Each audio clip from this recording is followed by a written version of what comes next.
On day 1, I spawned in as a zombie warden. Whoa, I guess I must be a warden who was revived into a zombie. What are the chances? I only had 6 hearts to start with, probably because I had just been brought back. I'll bet I can become a lot stronger than this. It looks like I already had the physical strength of a zombie and the senses of a warden. I could also perform a wicked sonic boom. Even after becoming a zombie, I've still got it. I realized that I was inside of some musty old tomb. There was a necromancer nearby who seemed to be jumping for joy. Yes, I have done it! After so many tries, I have turned a warden into a zombie! Now my creation will serve me and do my bidding! Whoa there, guy. I just got here. Don't I get to choose whether or not I do your bidding? Free will? I guess I need to use a stronger control spell. The necromancer started slinging magic at me. It was probably the control spell he mentioned. I didn't want to be controlled, so I started to run away. I ran off into a hallway of the tomb and found cover against the necromancer's spells. He was not happy about that. You will serve me! Get him, Reaper! An undead Reaper was summoned and ran towards me, chasing me. But I found a hole in the wall and squeezed through. On the other side were a bunch of coffins and gravestones. I guess I could rest here since I'm a zombie. I'll find a way out of this place tomorrow so I can stay free. On day 2, I took my first steps towards freedom and entered a forest inside of a cave. I thought that the way to the surface must have been somewhere around here. I could see perfectly in the darkness because of my warden senses, so I punched one of the trees and gathered enough wood to make a wooden axe and pickaxe. This forest was way bigger than I expected. I realized that I had no idea how to get to the surface from here, but I was determined to keep exploring this place until I did. I soon found out that I wasn't alone. There was some kind of warrior ghost floating around near a mysterious monument which was emitting a strong light. Greetings! You must be another one of that necromancer's pawns, or at least you were. I'm nobody's pawn. The name is Zozo, and I'm looking for a way out of this tomb so I can start a new life on the outside. You're lucky you can move around so freely. I am ghost-bound to this monument, but my spirit is too strong to be controlled by that necromancer. So he tried to make you his servant too? Yes, but be warned, the necromancer was not the most evil thing in this tomb. There is a more ancient and deadly force living deep below, and it too may try to keep you here. Good to know. Thank you for the heads up. I continued to explore the forest and ran into some cave-dwelling mooses. It was honestly a good thing because I had gotten very hungry. I'm eating mooses tonight. Or wait, is the plural moose or mooses? Or is it meese? Whatever it was, the raw moose ribs I got from the fight tasted great. It seems like most zombies, I've got an all-meat diet. On day 3, I found a wide-open cavern where I could start building an underground base. I can't be much of a warden without a place to ward. I mined some stone so that I could build a small shelter for myself. With the material situation sorted for now, I started to build myself a temporary tent-like base. I would need to get more materials before I could make a high-quality base, but this would do for now. I heard a sound behind me, and my keen warden senses told me that it was a soul eater. I fired off a sonic boom to tell it not to mess with me, but it seemed to only make it madder.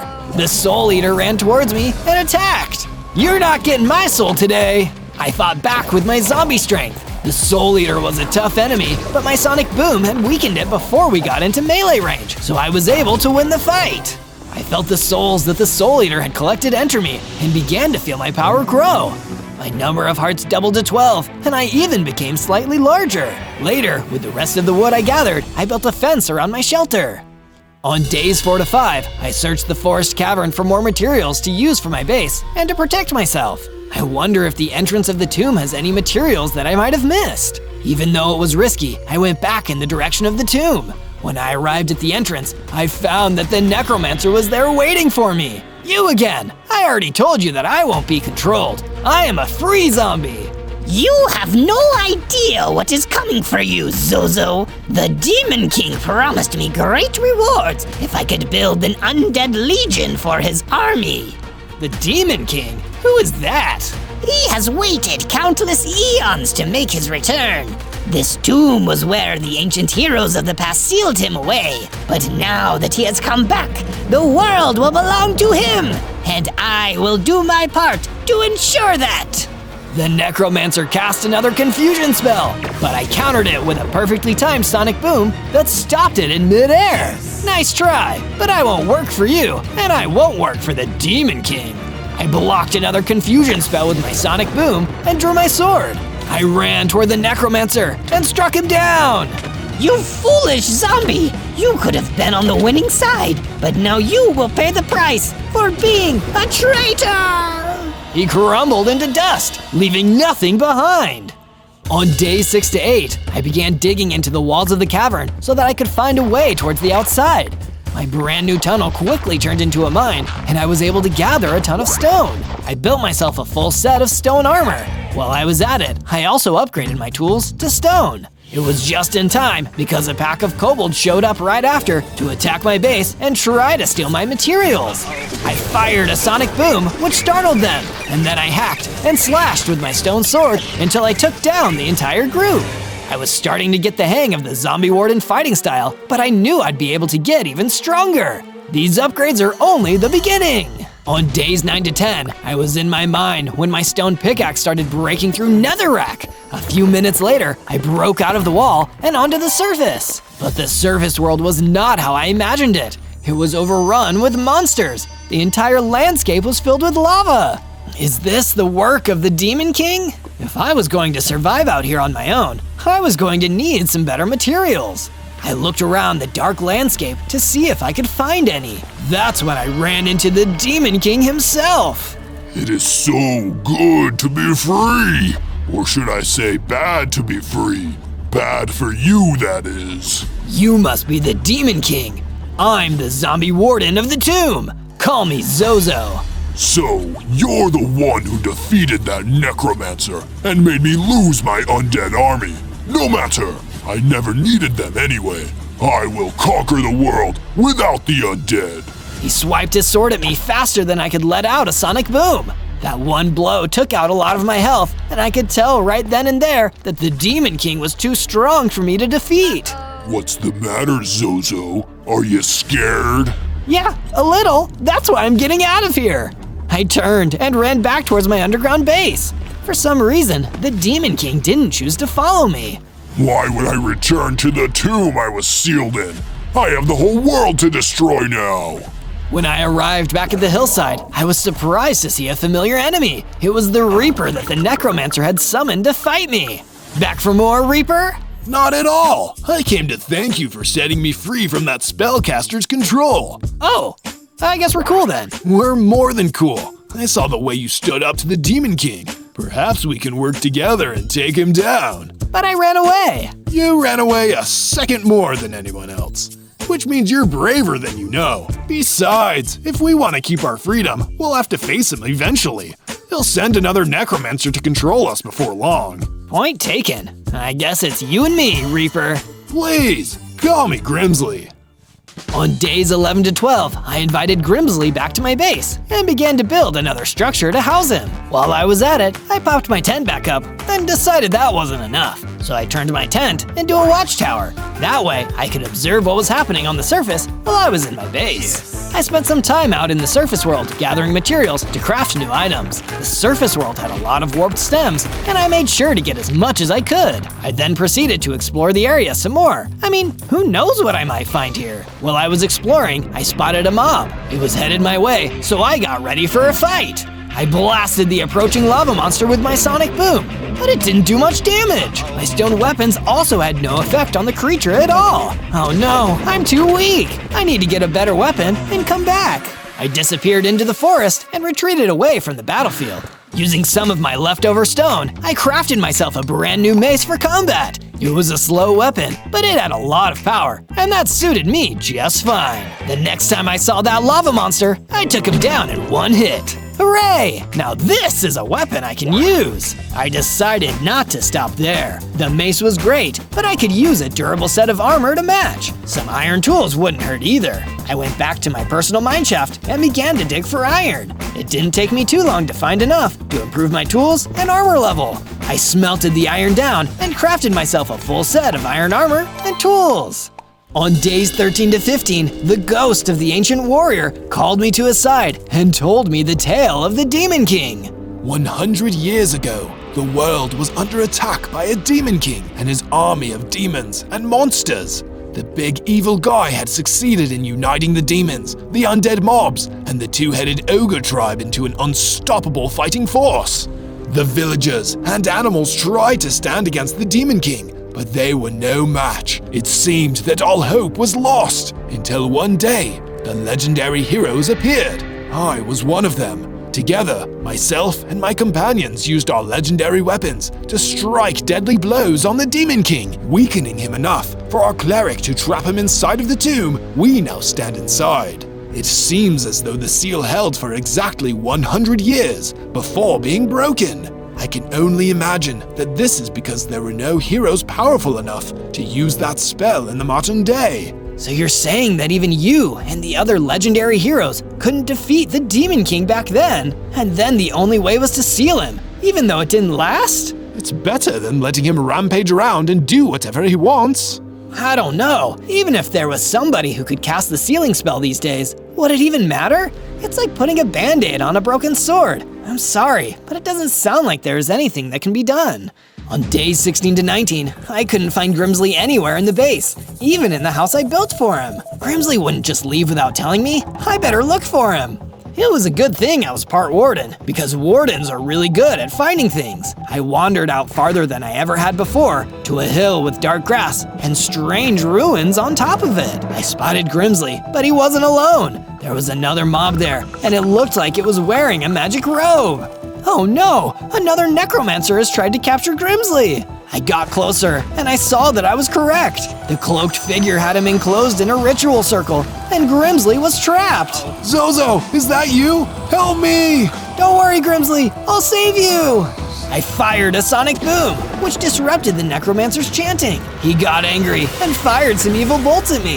I circled around the hill, using the ruins as cover. I managed to catch him by surprise and wind up an overhead smash with my mace. See you later! The magic circle collapsed when the caster was defeated, and Grimsley was set free. Well done, Zozo! I thought I was gonna be controlled again for sure! Don't worry, buddy, I gotcha. Neither of us will ever be controlled again. This time, the Demon King won't have the help of the undead. We'll be fighting against him. That's the spirit! Or should I say, we're the spirits. Inspired by Grimsley's words, I felt myself begin to grow and change. My number of hearts increased to 20, and I also gained increased melee damage. Zombie-rific! It was just in time, too, because we were joined by a troop of knights. Their leader wore ice armor. Freeze, undead servants of the Demon King! I, Sir Frost, will put you on ice. It's cool. We don't actually work for the Demon King, and we're gonna make sure no other undead has to either. Oh, pardon the misunderstanding then. I'll be off to continue facing his forces and searching for the legendary blade of demon sealing. Wait, a blade like that exists? We certainly hope so. It is said to contain the magic of the cleric who sealed him the first time. Well, if you need any help, you know who to call. Me, Zozo. On days 20 to 22, I went back to the base, only to find it overrun with giant centipedes. All right, you bugs, prepare to get squashed. They were quick, but not very tough, so I used my sword instead of my mace. I figured this place needed a statue, one that would show those knights that allies could be found here, in the remnants of the Demon King's tomb. It would have to be brave and mighty, not to mention cool.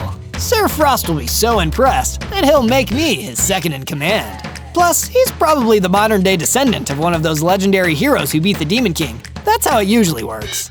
I needed white and blue for the statue to really look like him, so I went to gather some dolomite and lapis. I managed to mine quite a bit of the materials I needed and went back to the base. With access to those materials, I could start working on the statue. It was really starting to come together and look like a base of something great. What do you think it'll be? While you're leaving a comment on what you think it'll be, don't forget to subscribe and ring the bell so you can see more of my amazing adventures. On days 23 to 26, the kobolds returned in even greater numbers. This time, they had some ranged weapons on them too. I guess kobolds were craftier than I thought. Fortunately, my melee damage had gotten stronger and I could easily deal with them. One of the kobolds I defeated dropped a bow and a quiver full of poison-tipped arrows. This would make a good backup ranged weapon for my sonic boom. Since there were no necromancers to cast spells on me, I took a trip down into the depths of the tomb. It looked like they had been taken over by a den of slimes and spiders, and they were in the middle of a territory struggle. Am I interrupting something? I cleared out the vermin and gathered up their webs and slime balls. Once I returned to the base, I was able to craft those materials into some leads. After I was done with that, I spotted another kobold jumping in front of my base and ran down to face it. Oh, hey, there's still another kobold back here. Back for another fight. No way! I want to join you guys. The other kobolds were always mean to me. Oh, I didn't know. Don't worry, buddy. I gotcha. I built a new house for the kobold and set him up with a workshop to make new weapons and gizmos. Let me make it up to you by building some traps around the base for you. On days 27 to 31, I returned to the forest and talked to the ancient warrior about the legendary blade that Sir Frost mentioned. Apparently, this blade can seal the Demon King away again. Does that sound like something that the other legendary warriors might have done? It is possible that the cleric planned ahead and sealed one more spell into the legendary weapon, but I've been trapped here the whole time as a guardian ghost, so I have no idea what happened in those 100 years. I suppose I'll have to go looking and see what the world is like out there. The Demon King is most likely sending his minions to destroy whatever is left of the legendary hero's descendants. If you can find them first, one of them probably knows how to find the legendary blade. Well then, there's no time to waste. Thanks, ancient warrior. I'm out of here. I journeyed out into the wilderness in search of the legacy that the legendary heroes left behind. I came upon a bridge over a deep ravine, which was guarded by a two-headed giant. Just try to get past us. You won't. Watch me. I shot a poison-tipped arrow into the giant and watched as their health started to get chipped away. Why, you... The giant charged right into the path of my swinging mace. Kapow! The hit knocked them back, causing them to stumble over the side of the ravine. The two-headed giant fell all the way to the bottom, but didn't disappear. I quickly ran across the bridge before they found a way back up. On days 32 to 35, I found a grove full of trees, and in it were a bunch of songbirds. Hello, traveler. What brings you to this peaceful place? My name is Zozo, and I'm here in search of a legendary blade that can seal the Demon King. Oh, the Blade of the Cleric. This place was created by one of the other legendary heroes, so we've heard of it, but we're not sure where it is. Darn it, this is still a very nice clearing. But wait, if it was made by the heroes, then... Just as I realized, the Demon King came rushing into the grove. He used his magic staff and destroyed half of the grove in one hit. Luckily, I'm here. Run away, birds. I'll distract him. The songbirds ran away just in time, as the Demon King was right next to me. We meet again, Zozo. This time I'll destroy you. It seemed like he meant it. He was immune to the poison of my arrows, and he closed in on me before I could use my sonic boom. Thinking quickly, I surprised him with my increased melee damage. Impressive, but it will take more than that to defeat me. I guess we'll find out next time. I ran off while the Demon King just stood there, laughing. But at least I lived to fight another day. Just as I got far enough away, I spotted one of the songbirds. I'm sorry about your home. We'll be able to find a new home. You saved us, and that's what matters. My base can be your new home. Oh, sweet. On days 36 to 39, I constructed an aviary where the birds could live as peacefully as they did back at the grove. Can you tell me anything else you know about the legendary heroes? There were 4 of them in total. The warrior, the cleric, the singer, and the ice knight. The singer was the one who made our grove, and I hear that the ice knight founded an order of brave warriors who dwell in the snowy north. That sounds like Sir Frost and his companions. I should go visit them. The good thing about the north is that it's very well protected. The Demon King will have to spend a lot of resources to claim it. If there's another place where his forces can be resisted, it would be there. Awesome! I should get prepared and make this alliance official. The undead can team up with the knights, and together we'll find the legendary blade. Then we'll show the Demon King who's really boss. But before I left to go explore the snowy north, I did a bit more on my statue. I felt inspired because I was reminded of Sir Frost. On days 40 to 43, another undead showed up at the base, and I welcomed them into the ranks of the resistance. Hi, my name is Gabby Ghoul. Welcome to the team, Gabby. Thanks. I'm from the lower east side of the tomb, and I know there are some really good materials behind a secret door. That sounds cool. Will you show us where the secret door is? Sure, since you asked so nicely. Gabby showed us the secret door in the lower east tomb, and sure enough, there was gold ore which could be used to craft some very valuable gold items. It was almost too good to be true, but it was true, and there was a warder there to make it a little less good. I did a sonic boom on the dangerous mob and performed a combo with my mace. It took a few more hits than most of the enemies I'd faced, but it went down just like the rest of them. Wow, there's a lot of useful stuff back here. I have some materials to give to the kobold trapsmith. I returned to the kobold and gave him all of the materials I collected. I'm sure he will make great use of them. On days 44 to 49, I traveled across the land until I reached the snowy north. If I were human, I'd probably have to wear a coat. Thank goodness I'm undead. The local mobs were completely different from the ones that I had encountered in the lands that the Demon King had ransacked. But just because they weren't working for the Demon King didn't mean they were friendly. A winged imp monster known as a Vex swooped from out of the sky and tried to take me down. That hurt. I guess it's time to get serious. I swung my mace at the creature, but it was too slow. It flew back up into the sky out of melee range, but that was a mistake on the mob's part because I used my sonic boom to drop it. I decided to travel deeper in and noticed more of these things, and also that they were attacking a poor Arctic fox. I drew my bow and arrow. I had the element of surprise, so I launched arrows into all of them. The Vexes were poisoned and defeated. That's when a fox approached me, looking very relieved. Whew, that was helpful. Thank you. That's what I do. I help people. Are you part of the Ice Knight Order? I've been looking for them. So have I. I need their help with finding a legendary blade. The one that can seal the Demon King back? So it does exist. At least my village wasn't attacked for nothing. The Demon King's forces are there right now, looking for it. I need the knights to come and save us. I guess we've got the same goal. Let's see what we can do together. On days 50 to 53, the fox and I traveled further into the snowing north, trying to avoid the prying eyes of the Vexes. Maybe if we look around, we'll find someone who can give you a bit more information about the blade of the cleric.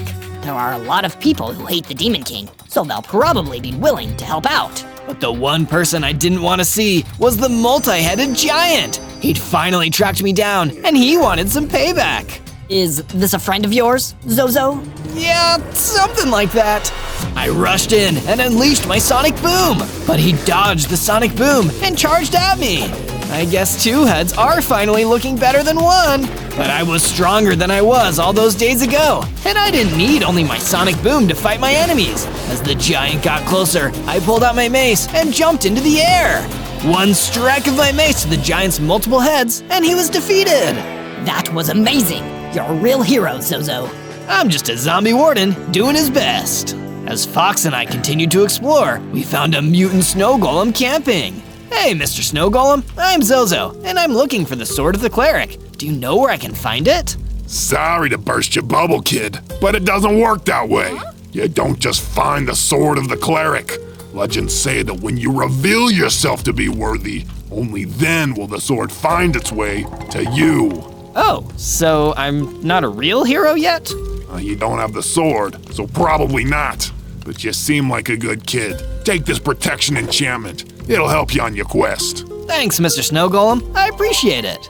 On days 54 to 57, I made the long and hard journey back across the map, then went underground to my base. I decided to apply the protection enchantment to my chestplate so I'd be able to withstand more powerful attacks easier. Afterwards, I noticed that the kobold installed some traps, a lava chest trap, a diamond door trap, and a pit trap. Hopefully these will never have to come in handy, but good to have them, just in case. Just then, Grimsley approached me with an important task. Zozo, thank goodness you're here. Gabby Ghoul has gotten sick. I fear that it's some kind of hex caused by the Demon King. I can make a healing potion to help her, but I need you to collect some apples from the Warped Forest. It's a vital ingredient. Don't worry, Grimsley, I'll be right on it. You stay here and tend to Gabby. I quickly went to the overworld and began exploring the Warped Forest until I happened upon some apples. I collected as many as I could, wanting to make sure there was enough for Gabby's healing potions.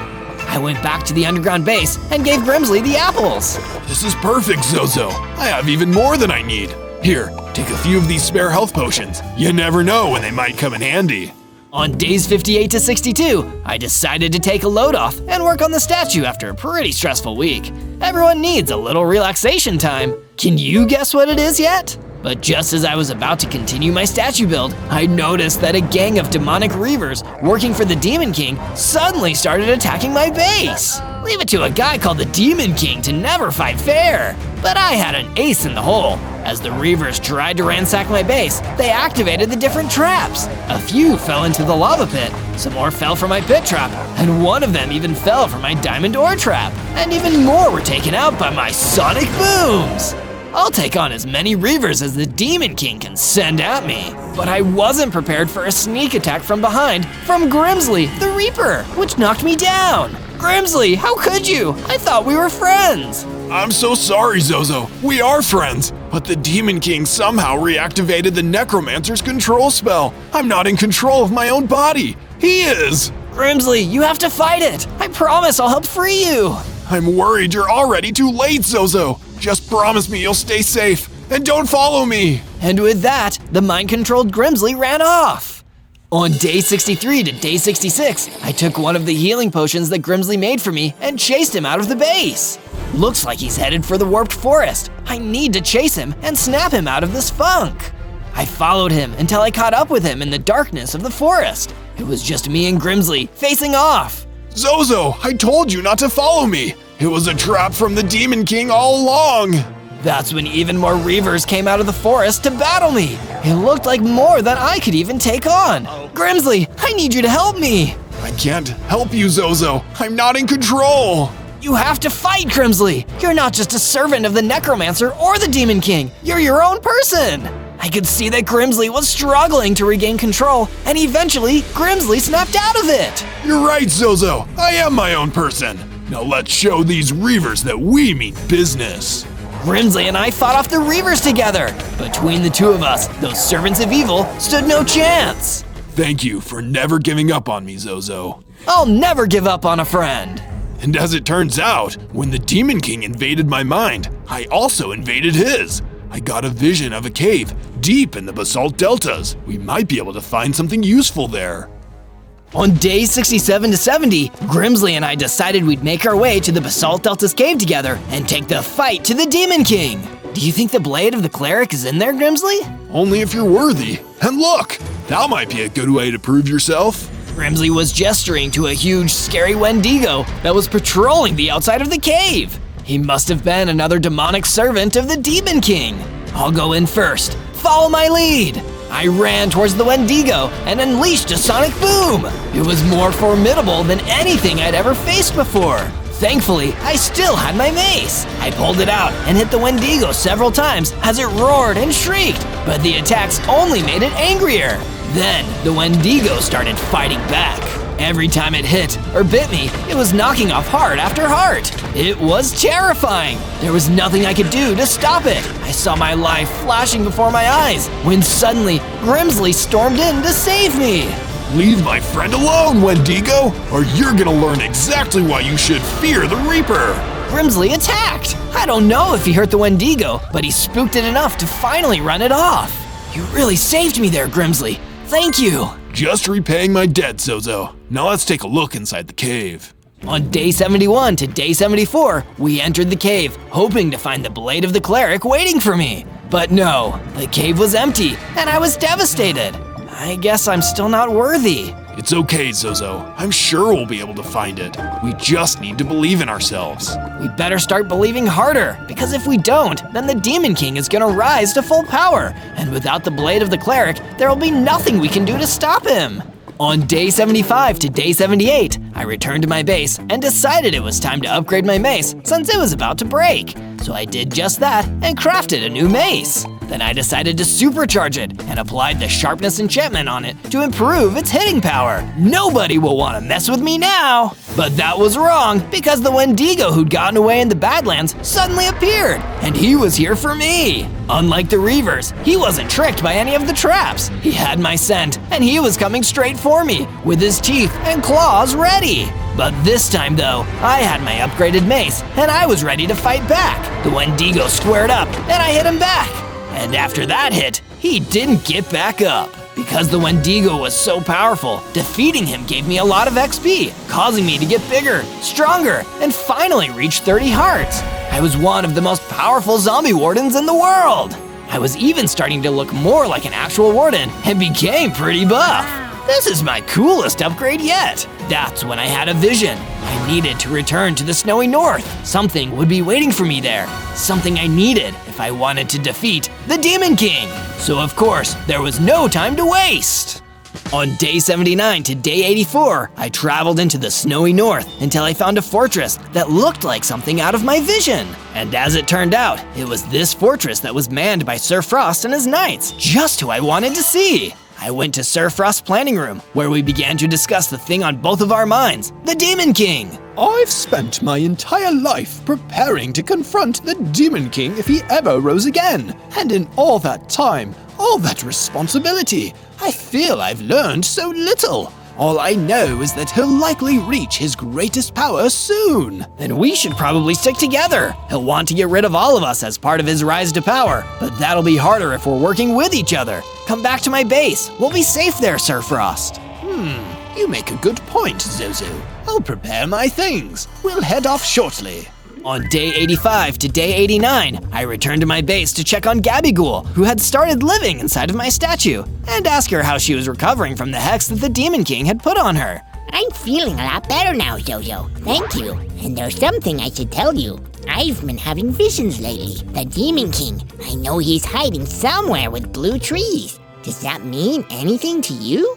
Blue trees? That has to be the Warped Forest. That's the only place that looks like that. Thank you, Gabby. I know where to find him now.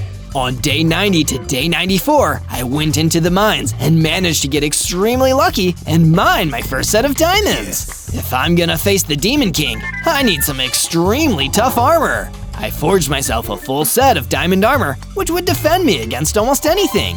And then I went about enchanting every piece of my armor just so that I would be as prepared as possible. Diamonds are a zombie warden's best friend. On day 95 to day 97, I finished the statue. It was the statue made in tribute to one of the coolest warriors I know, Sir Frost. He'd spent his whole life searching for ways to stop the Demon King, and looking at his statue, I knew I'd be honored to spend my unlife doing the same. The Demon King would fall, and it would be because of me. On day 98, all the preparations had been made. The last thing I was able to do was talk to my friends I'd made who were staying at my base. First, I spoke to Grimsley. I believe you can do this, Zozo. With or without the blade of the cleric, you're a true hero, and you will defeat this monstrous villain. Next, I spoke to Gabigool. You're brave and kind, Zozo, and that will serve you well against the Demon King. Never forget that. And of course, Sir Frost, the Ice Knight. Are you sure you want to do this alone, Zozo? I would happily fight by your side, if you so will it. Thank you, Sir Frost, but you've been fighting this fight a long time. Let me finish it for you. And if you want to help me, the best thing you can do is subscribe to Zozo and ring the bell to always be notified of the next adventure. On day 99, with everything said, I left the underground base and made my way deep into the horrors of the Nether. The first stop was the Crimson Forest, the only way to the Warped Forest Gabby had mentioned, where the Demon King would be waiting. That's when I saw something crawling out of the ground. It was another warden, just like me, except he wasn't zombified. You worthless traitor! The necromancer and the Demon King gave you everything, and yet you rebel. You make me sick, you undead freak! I'd rather be undead and free than alive and taking orders from the Demon King. The enemy warden tried to unleash a sonic boom on me, but I wasn't about to waste time on him when I had the biggest fish to fry. I unleashed my sonic boom, and the enemy warden was completely destroyed. Traitor! And with him out of the way, it was time to enter the Warped Forest and finally finish this thing. On day 100, I entered the Warped Forest and prepared myself for the fight of my own life. It wouldn't be easy. First, I had to deal with the Endermen. They kept teleporting around me, and it took both my mace and my Mega Sonic Boom to take care of them. It doesn't matter how much you delay, I'm gonna take on your boss soon enough. I thought I'd need to keep searching for the Demon King, but instead, the Demon King came for me. He floated down towards me, ready to fight. You again? That little failed experiment that killed the necromancer. Are you truly foolish enough to think you can best me, the Demon King? And with that, he began to grow, becoming a far bigger and more powerful version of himself than I'd ever seen. He had finally reached his full power. Even if I can't beat you, I'm still going to fight you, because what kind of person would I be if I didn't? A living one. The Demon King pulled out a powerful bow and started shooting me with it. I tried to dodge, but was quickly overwhelmed due to the sheer power of it. Weak. How disappointing. Destroying you will be an act of mercy. Just as I thought I'd be doomed, I noticed something had been added to my inventory. It was the blade of the cleric. My act of bravery had finally earned it. As soon as I equipped the blade, I saw myself growing, getting more powerful. I was bigger, stronger, and even had a mighty 50 hearts. There would be no stopping me now. Okay, Demon King, are you ready for a real fight? With the blade of the cleric, I attacked the Demon King, striking him again and again, forcing him further back into the warped forest, weakening him, breaking him down. I could tell he was afraid. Zozo, wait! Clearly you're strong. How about we join forces? Imagine the power we could have together. Nice offer, but I think I'll stick with my friends, Demon King. With one last blast of my sonic boom, the Demon King was destroyed and the world was saved. After that, I went back to the base happy to finally relax. On day 1, I spawned in as a Lego man. Looks like I'm a baby Lego man. Figures. Wait, it looks like the whole Minecraft world is made out of Lego. That's amazing. I looked around the desert I'd spawned into and saw other Lego people walking around. All villagers, by the looks of it. I've never seen anything like this. What's going on here? Allow me to explain, Lego Zozo. I turned and saw a more sinister Lego man with a scary-looking helmet and a business suit. He didn't look friendly. I'm Lord Business, soon to be the new manager of this Lego world. I'm gonna keep things clean, orderly, and most importantly, profitable. That doesn't sound so bad. Oh, and I almost forgot to mention, to make profits, you need to cut costs. And I'm gonna cut costs by destroying all those who oppose me. Starting here!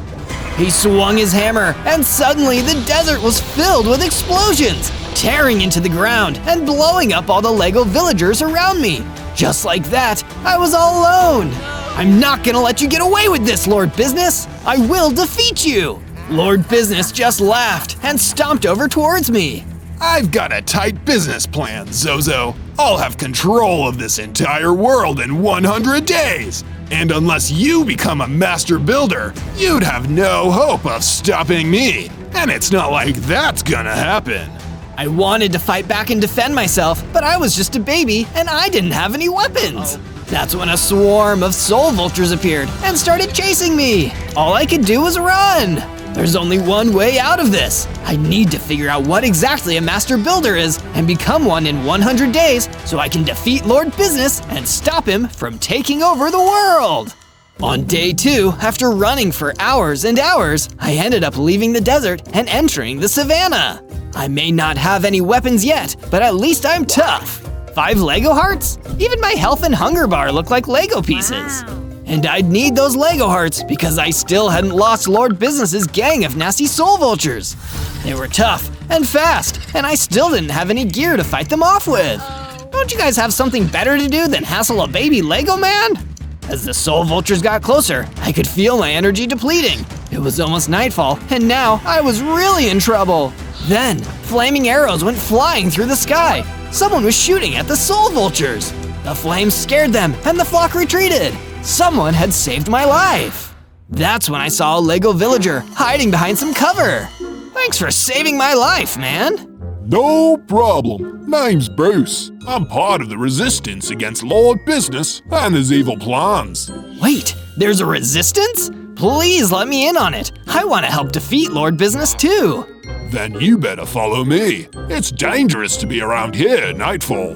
Before we go, do you perhaps have any food? My Lego belly is starting to rumble. No problem, little man. Here are some cooked mutton Lego bricks. On day 3, Bruce and I went to a village in the middle of the savannah. The village provides cover for the resistance. All the key members are hiding out here. None of us want Lord Business to turn this world into his personal piggy bank.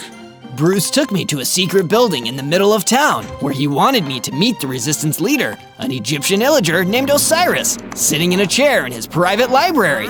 Everyone was gathered around the table, so I sat behind it as well. It's nice to meet you, Mr. Osiris. I'm Zozo. Bruce told me you're the leader of the resistance against Lord Business. This is true. Bruce told me you wish to join us. That's also true. Lord Business attacked me when I first spawned, and he told me he's gonna take over the world in the next 100 days. I could only stop him if I became something called a Master Builder. Osiris seemed shocked. He stood up and came walking towards me. A Master Builder? He said those exact words? Master Builder?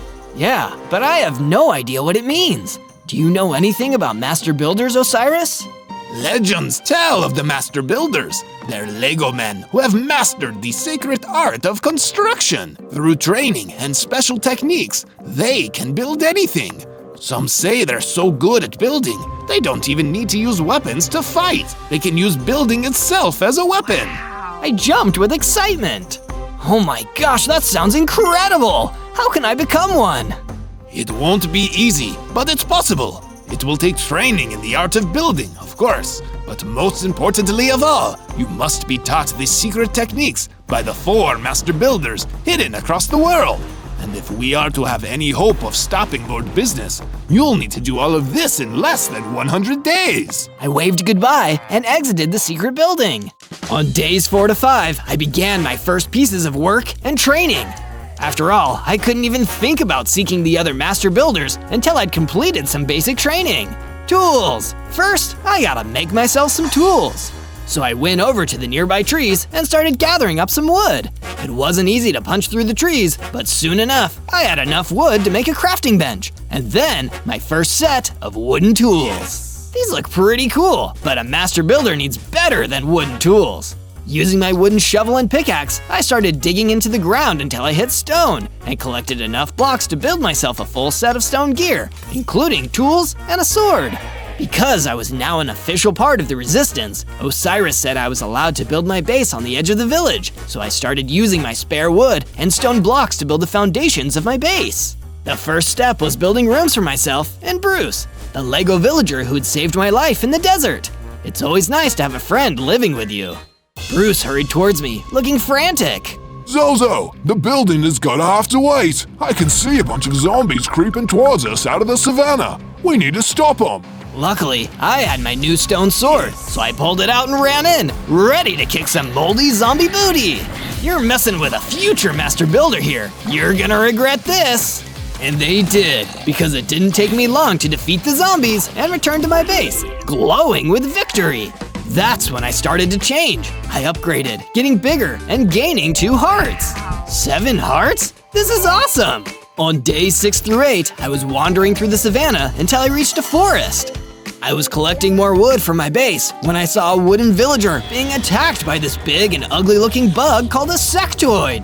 But the wooden villager was fighting back, building walls between him and the attacking sectoid. I've never seen anyone fight like this before. Maybe That's when the wooden villager noticed me. Are you gonna stand there all day, son? Or are you gonna give me a hand with this thing? Oh, right, sorry. I ran in with my stone sword and joined the fight. The sectoid was tough, but with me and the wooden villager working together, we had a chance. Every time the sectoid tried to attack me, the wooden villager quickly built a little wall between us. Soon enough, the sectoid was exhausted and confused, and I was able to defeat it with my stone sword. He dropped some string. I guess it makes sense. He did look a bit like a spider. All that was left was me and the wooden villager. I wanted to know more about his special fighting skills. Thanks for the assist, kid. Who are you? I'm Zozo, and who are you? I'm Master Red. Wait, Master? As in Master Builder? Can you help me learn to be like you? Sure thing, kid. Your training starts now. You're gonna help me chase a soul eater out of a cave near here. Sounds like a plan, Master. Let's go. On days 9 to 10, Master Ren and I made our way through the forest until we found the cave he told me about. Before we go in, Master Ren, what's the first lesson? How can I fight like a master builder? The first technique is the one you saw me using in the woods, kid. When your opponent tries to attack you, you build a wall between you and them. Okay, I think I'm ready. Let's do this! I followed Master Ren into the cave, where the Soul Eater was waiting. It was even bigger and scarier than I thought it'd be, and the second it saw us, it flew towards us. Now is the time, Zozo. Try out the technique I taught you. But with the Soul Eater charging towards me, I panicked. I couldn't help it. I tried to build the wall between us as quickly as I could, but the Soul Eater just flew over the tiny barricade and started attacking me. In one strike, I lost a bunch of hearts. Uh-oh, I need to get out of here. I ran out of the cave and Master Ren followed me. Felt so embarrassed to lose in front of him like that, but he didn't seem to mind. Perhaps I will need to train you more cautiously, young Zozo. How about you come stay at my base? You can train me more there. That sounds like a good idea to me. On days 11 to 12, I returned back to my base with Master Ren and started adding another floor to the base. This way, he can have his own room. I hope this is to your liking, Master Ren. Well, it's clear you have much to learn in the way of building. But thank you, Zozo. It'll do. While Master Ren was resting up, I decided to put my building skills to good use. I created a custom crafting room where I could perfect my crafting skills and store my creations. By the time I was done, I saw that Osiris had arrived at my base, and he had something to tell me. How's the training going, Zozo? It's, going. What's up? I figured it was finally time for me to tell you about what's really going on and why Lord Business is doing everything he's doing. You see, creativity is a wonderful thing, and it's a skill that all master builders are required to develop. But the purest kind of creativity is the kind used to make people happy. The darkest kind is the one that Lord Business has fallen prey to. Creativity to satisfy greed. All he cares about is money, and everything that people create, he seeks to own, and he's willing to destroy anyone who gets in the way of his bottom line. After hearing this story, I went out into the forest and gathered more sticks and wooden blocks. I made a little fenced-up area in the backyard of my base and herded some cows into it, as well as making a small wheat farm alongside it. If I'm gonna become a master builder, I need to be able to build everything. On days 13 to 15, I approached Ren, who was practicing in an archery range I had built for him on the other side of the base. Hey Ren, I was wondering, do you know other ways I can improve my building abilities? Well, I suppose there is this handy tool I usually use. It's called a builder's wand, and it lets you build much faster by extending connected block faces. What? You didn't think to mention this before in the cave? Well, I have been known to be a bit forgetful here and there. Here, have one. Ren tossed out the wand for me. Thanks. Well, hopefully you can remember anything about master builders since, you know, you are one of them. Osiris said something about there being 4 master builders out there, and I've only found you. Perhaps your best bet is searching the snowy tundra. I've heard tales of mysterious buildings popping up there. It could be the work of a master builder. Then I guess the snowy tundra is exactly where I'm heading. Word of advice, Zozo. Build yourself a bow first. You never know when it'll come in handy for you. Before setting off for the snowy tundra, I tested out the builder's wand, and sure enough, it makes building walls much easier. This tool is really useful. I also followed Ren's advice and made myself a bow, just in case. All I needed were some feathers, and luckily there were a few chickens around, so I could craft the arrows as well. Better to have a bow and not need it, right? I made my way across the map to the snowy tundra. Part of me hoped I'd find the next master builder waiting for me, but it turned out that the snowy tundra was huge. It'd take me forever to find someone here. But it didn't take long for a mutant snow golem to find me and start attacking. You must work for Lord Business. Jeez, is there anyone outside the village who doesn't work for that guy? I tried my best to use Master Ren's technique, building walls in front of the attacking snow golem, but he was still too fast for me, even with the builder's wand. In the end, I kept my distance and finished him off with the bow. I don't know if I'm ever gonna be good enough to be a master builder at this rate. But the mutant snow golem did drop something, a builder's potion, which helps the speed of my mining and building. Just what the doctor ordered. I returned to my base and took the potion, practicing by digging a huge hole near my base and collecting a bunch of stone blocks. It was a good exercise because soon enough, I leveled up and gained 2 more hearts. 9 hearts? This is rad! On days 16 to 19, I continued exploring, hoping I might find another master builder hiding inside some ancient ruins. This place is so old and spooky. It seems just like the kind of place an old master would hang out. But I was half right. I didn't find a master builder here, but I did find an ancient sign that might lead me to one. It read, "He who seeks to reach the peak of skill must climb to the peak itself. A master dwells where the air is thin." Thin air. Peaks? That sounds like a mountain. I know where I need to go now. But I couldn't celebrate too quickly. A group of Barakoa ancient people sent by Lord Business had cornered me. I needed to think fast. What would a master builder do? That's when I had an idea. Using all the stone I'd mined in the days before, I quickly ran around the group of Barakoa, building a wall around them that boxed them all in. It was quite tricky because they were surprisingly fast for their short stature. Eventually, I did succeed in boxing them in though.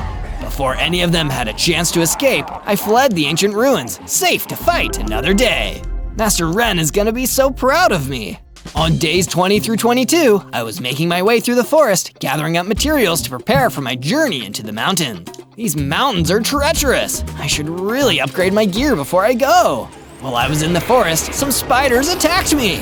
I was low on stone at the time, so I decided to defeat them with my stone sword instead of doing it the Master Builder way. Variety is the spice of life. Once the spiders were dealt with, I mined until I stumbled into a small cave system. I found some iron deposits. It took a while to mine all of it, but in no time I had enough to smelt and craft into a set of iron armor and tools. It made me feel so cool and powerful. Maybe it's time for me to pay my old enemy a visit. With my new tools and my new power, I went back to the cave where I'd almost been defeated by the Soul Eater. But this time, it was going to happen the other way around. Come get me, Soul Eater. I'll give you something to chew on. I decided to go for a mix of standard and master builder tactics. As the Soul Eater flew towards me, I used my skill to quickly build a wall around the Soul Eater, trapping him in place. But there was no time to waste. I pulled out my new iron sword and one-shotted the Soul Eater right in the head.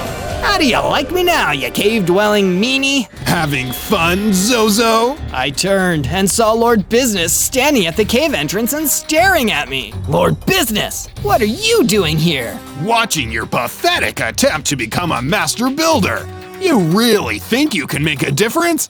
You're not special, Zozo. And believe me, when my factories are complete, we'll never need people like you to make anything ever again. And with that, he disappeared. Factories? That doesn't sound good. On days 23 to 26, I returned to my base, eager to tell Master Ren that I'd used my new skills to take down the Soul Eater. This is an amazing development, Zozo. I'm proud of you. Thanks, Master Ren. I couldn't have done it without your help. I have a reward for you. A special schematic for a new tool I've built. I think you'll find it quite useful. Master Ren gave me a book full of instructions, and I went into the crafting room to begin building. By the time I was done, I had a multi-tool. One tool that can be a pickaxe, a shovel, an axe, a sword, and a hoe, all in one. This is a perfect tool for a master builder. I then used my new iron multi-tool to clear the mess we did outside the base. I also used it to gather some more food. I then took some time to build a wall around my base. Now nobody with bad intentions could get in. On days 27 to 31, I decided to finally follow the instructions I saw in the ancient ruins. As I arrived at the ruins, I saw the Barakoa were gone, so I made my way up into the mountains. It was dark, cold, and difficult to climb, but it was worth it if it'd make me be a better builder. I couldn't see any mobs, thankfully, but I was so high up that if I fell, I probably would have been done for anyway. Then, without warning, an Iceman landed on the ground next to me. Who goes there? What? Where did you come from? That doesn't matter. Why are you invading my domain, stranger? I'm Zozo, and I swear I didn't mean to intrude. I just came here to look for a master builder. Then you found him. I'm Master Frost, the master builder of the mountains. That's when I saw how Master Frost had gotten the jump on me. He'd immediately built a staircase behind me and used it to attack me from above. He really was a master builder. Want to come back to my base, Master Frost? I'd love to learn from you. I can even make you your own room. Sure, why not? It's been a while since I've taught a young whippersnapper in the tricks. While we made our way back to my base, we came across a rainbow tree. Frost built some stairs so I could reach the top, and I mined some unique material with my multi-tool. Super colorful rainbow grass blocks. I returned to my base afterwards and built a new room for Master Frost, even giving him a window made from rainbow glass blocks. It was almost done when Bruce approached me in a panic. Zozo! Lord Business has sent some minions to attack the village. We need your help immediately. On days 32 to 35, I rushed into the village with Bruce, ready to defend it from whatever attack Lord Business had unleashed on us. But I wasn't expecting to see a gang of ender creepers crawling all over the village. The whole village was completely overrun by creepers. They were chasing innocent villagers all around the village.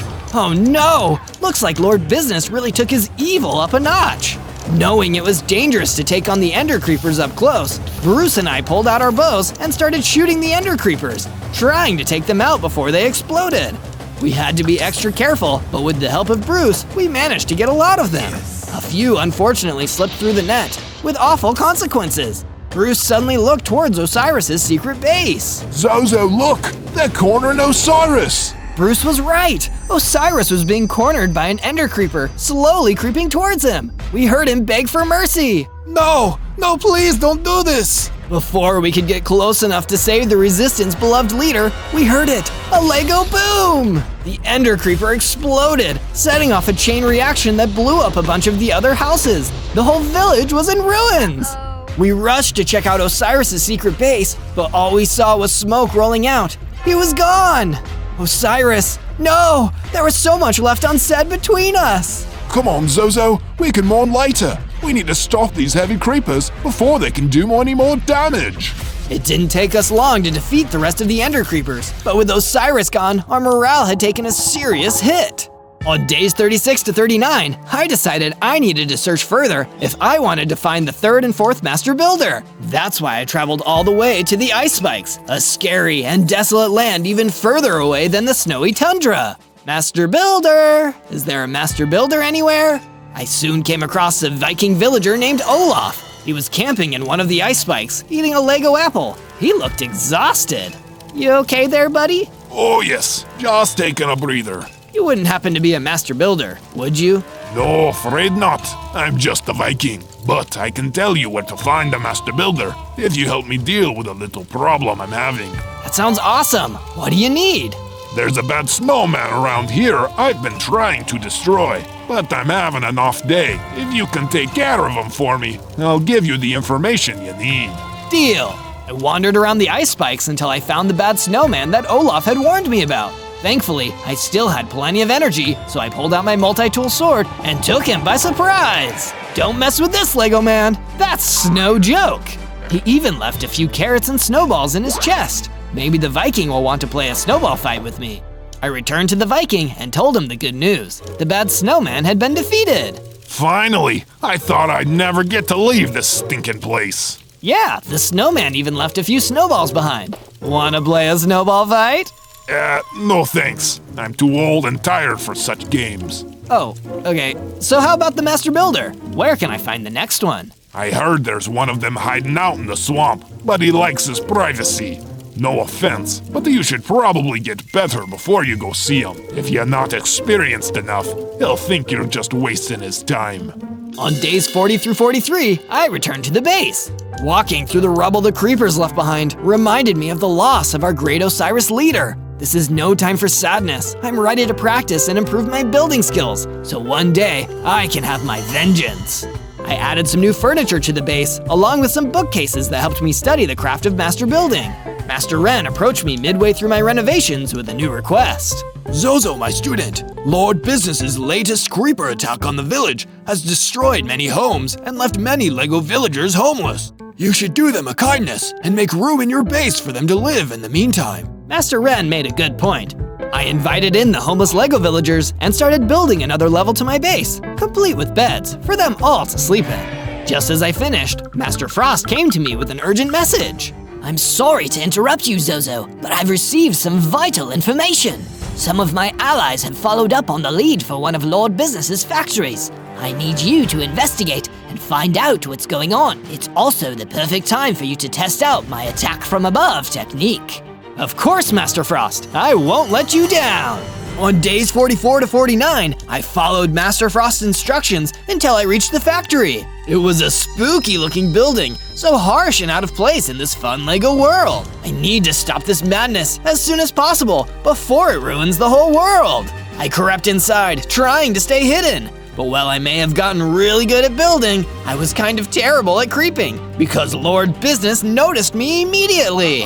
This is private property, Zozo. Did none of your masters ever teach you not to trespass? It's rude. It's also rude to be an evil overlord. What's your endgame, Lord Business? What's the big plan here? Well, since you'll never leave this place alive, I guess I can tell you. You see this factory? I'm going to cover the whole world in thousands like it and fill it with builders like you. You'll all either work for me or be destroyed, endlessly building products that I can sell for a massive profit. All for me!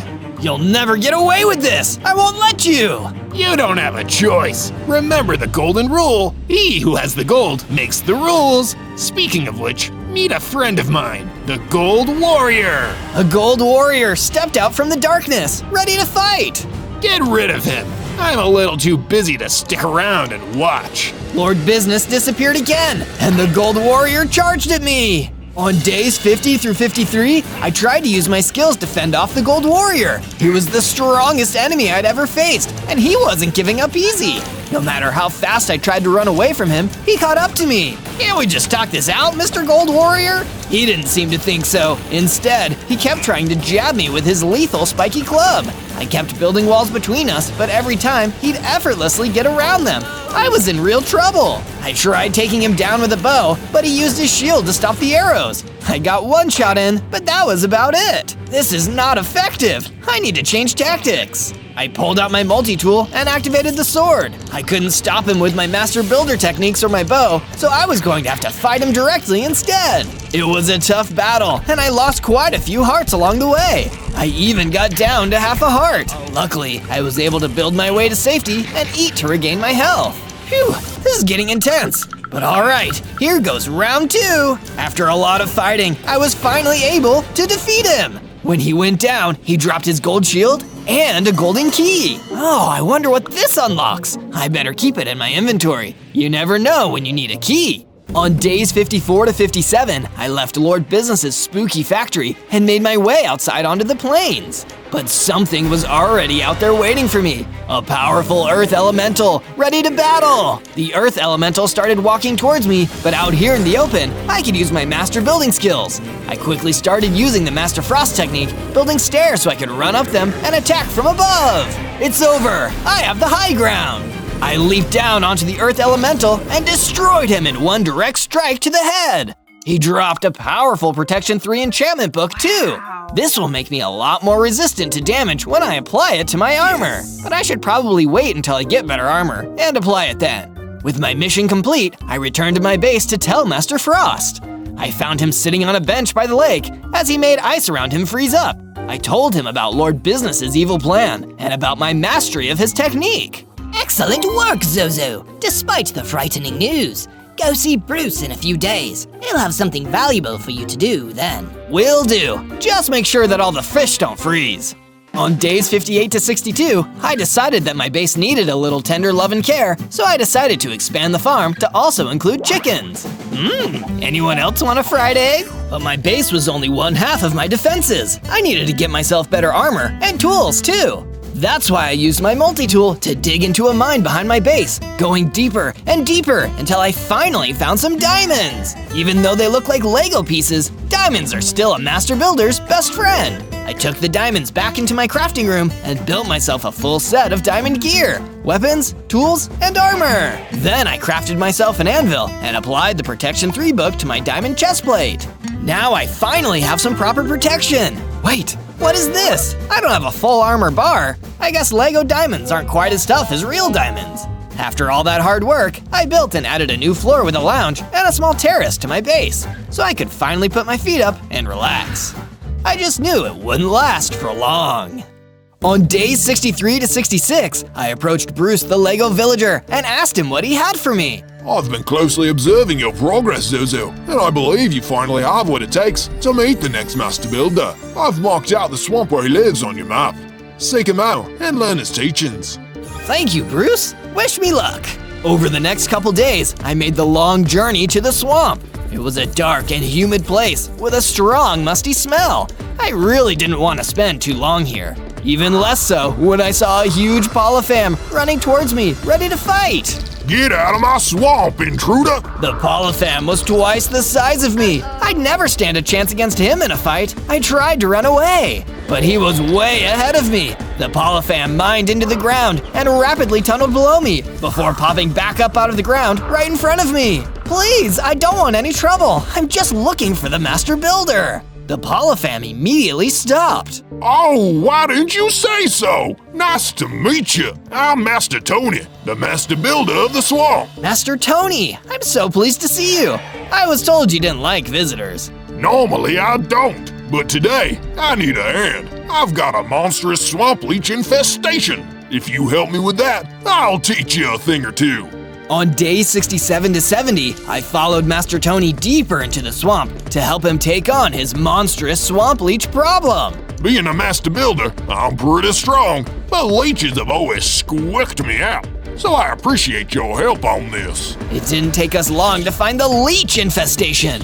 I didn't want to get too close either. They looked pretty freaky, so I pulled out my bow and picked them all off at a distance, one arrow at a time. Leeches, be gone! Whoa, I should have been a pest controller. Great job, Zozo. I'm glad I don't need to look at those nasty things anymore. Happy to help. Now, how about that technique? Master Tony was a man of his word. He showed me how he'd mastered the combat tunneling technique, how you could use your pickaxe to dig into the ground to escape, or create pits for enemies to fall into. This is awesome! I only need to learn from one more master, and I'll be a master builder myself! On days 71 through 74, while searching the plains, I found an entrance leading to some kind of bunker. What could have been inside? And if you like crazy mysteries and wild adventures, you should search for more Zozo videos by typing ZOZO into your search bar. I prepared my diamond sword and climbed down through the door. It looked like some kind of secret bunker underneath, filled with bookshelves and books all marked factory plans. Wait, this place must be owned by Lord Business! Clever observation, Zozo. Lord Business suddenly came out of the secret bookshelf entrance and swung at me with his netherite sword. I barely dodged in time. I made a mistake, sending my minions to destroy you before. I should just get it over with and destroy you myself. I tried to fight back, swinging my sword at him, but every time he blocked my strike and fought back, knocking off a few of my hearts. You're no master builder, Zozo. You're weak and pathetic. As Lord Business tried to finish me off, all I could do was escape. In a frantic panic, I built a wall between him and myself and made my way out of the bunker while he broke through it. I wasn't strong enough to beat him. All I could do was run, but at least I escaped. This time anyway. On days 75 through 78, I continued making improvements on my base. It was one of the tallest and most impressive bases I've ever made, so I decided to build downwards too. That's why I made a cozy basement to hold extra supplies. I even installed a few beds just in case. Just as I was finishing up, Master Frost approached me with a gift. Zozo, I just wanted to tell you, I'm so proud of all the work you're doing. Nobody is fighting back against Lord Business as hard as you. I wanted to give you a gift as a token of my thanks. It's a potion of strength I brewed for you. Wow, thanks, Master Frost. I can't wait to try it. I drank the potion and felt myself getting bigger and stronger by the second. By the time the transformation was done, I was a full-grown Lego man with 12 hearts. Let's see Lord Business try to take me on now. On days 79 through 84, I decided to travel for a bit to flex my new strength and master builder abilities by taking on some bad guys in the forest. Lucky for me, a gang of bad guys weren't hard to find, as when things got dark, the woods soon became filled with angry skeletons. You guys have got to go down, no bones about it. They didn't appreciate my bad pun. Instead, they attacked me. I decided to put all my master builder skills to use in stopping them. First, I used Master Frost's technique. I quickly made a stairway and climbed to the top to get away from them. Can't get me up here. Then, I used Master Tony's special technique. I leaped down onto the ground from above and started digging until I formed a big, square hole in the ground. It didn't take long for the skeletons to follow me and fall in as I climbed back out. Then I capped it off with Master Ren's technique and built a roof over the pit where all the skeletons were trapped, sealing them away forever. Wow, I'm almost a master builder. It's true, and I like your style, Zozo. I turned and saw that an Egyptian jackal had been standing there and watching me the whole time. He seemed impressed. I'm Master Joey, the final master builder. I hear you've been looking for me. You heard correctly, Master Joey. Can you teach me your special technique so I can finally become a true master builder? I won't give you a technique, Zozo, but I will give you a tool. The hammer. When you need it to destroy blocks in a hurry, you just can't beat it. Congratulations, you're a master builder now! On days 85 through 89, I came back to my base with new tools and new knowledge, only to find that we were under attack from a horde of spider creepers. They were crawling all across the village and exploding, destroying chunks of the buildings. I was terrified they would go for my base and the people inside. I can't let you do this. One of the spiders came crawling towards me. Fortunately, Bruce came out of one of the buildings with his bow, helping me fight back. Don't worry, Zozo. You won't need to fight alone. I've got your back. So we fought together, taking on and taking out most of the spider creepers until the rest ran out into the savannah. I've got to go get them. I can't let them get away this time. But as I tried to chase the fleeing group, I saw a baby Lego villager being chased by a spider creeper. I needed to save him. Don't worry, baby, I'll save you. I pulled out my diamond sword, charged in, and defeated the spider creeper. Thank you, Zozo. You saved my life. On days 90 to 94, after saving the Lego villager baby, I ran into the forest to chase the fleeing gang of spider creepers. You creeps are gonna pay for what you did to the village. I chased them until I saw that they were trying to hide in a nearby cave, but it was too late. I already saw them. I ran in, ready to fight with my diamond sword, until I noticed that I'd been lured into a trap. There was an ender creeper waiting for me, and he was wearing a name tag. It read, Vice President to Lord Business. Uh-oh, I guess you're not gonna be easy to fight then, are you? The ender creeper, VP, didn't even reply. He just came running at me, and I began to panic.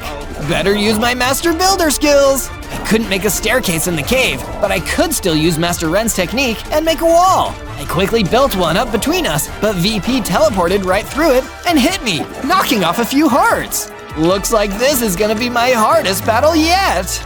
On days 95 through 97, the battle raged on. VP truly was the toughest enemy I'd ever fought, and often when I tried to hit him, he teleported out of the way. Why won't you stay still and fight fair, VP? You're the VP of being a lousy cheater. Being an ender creeper, he also had the ability to teleport lit TNT right on top of my head. Oh man, I've got to be careful and dodge his falling TNT.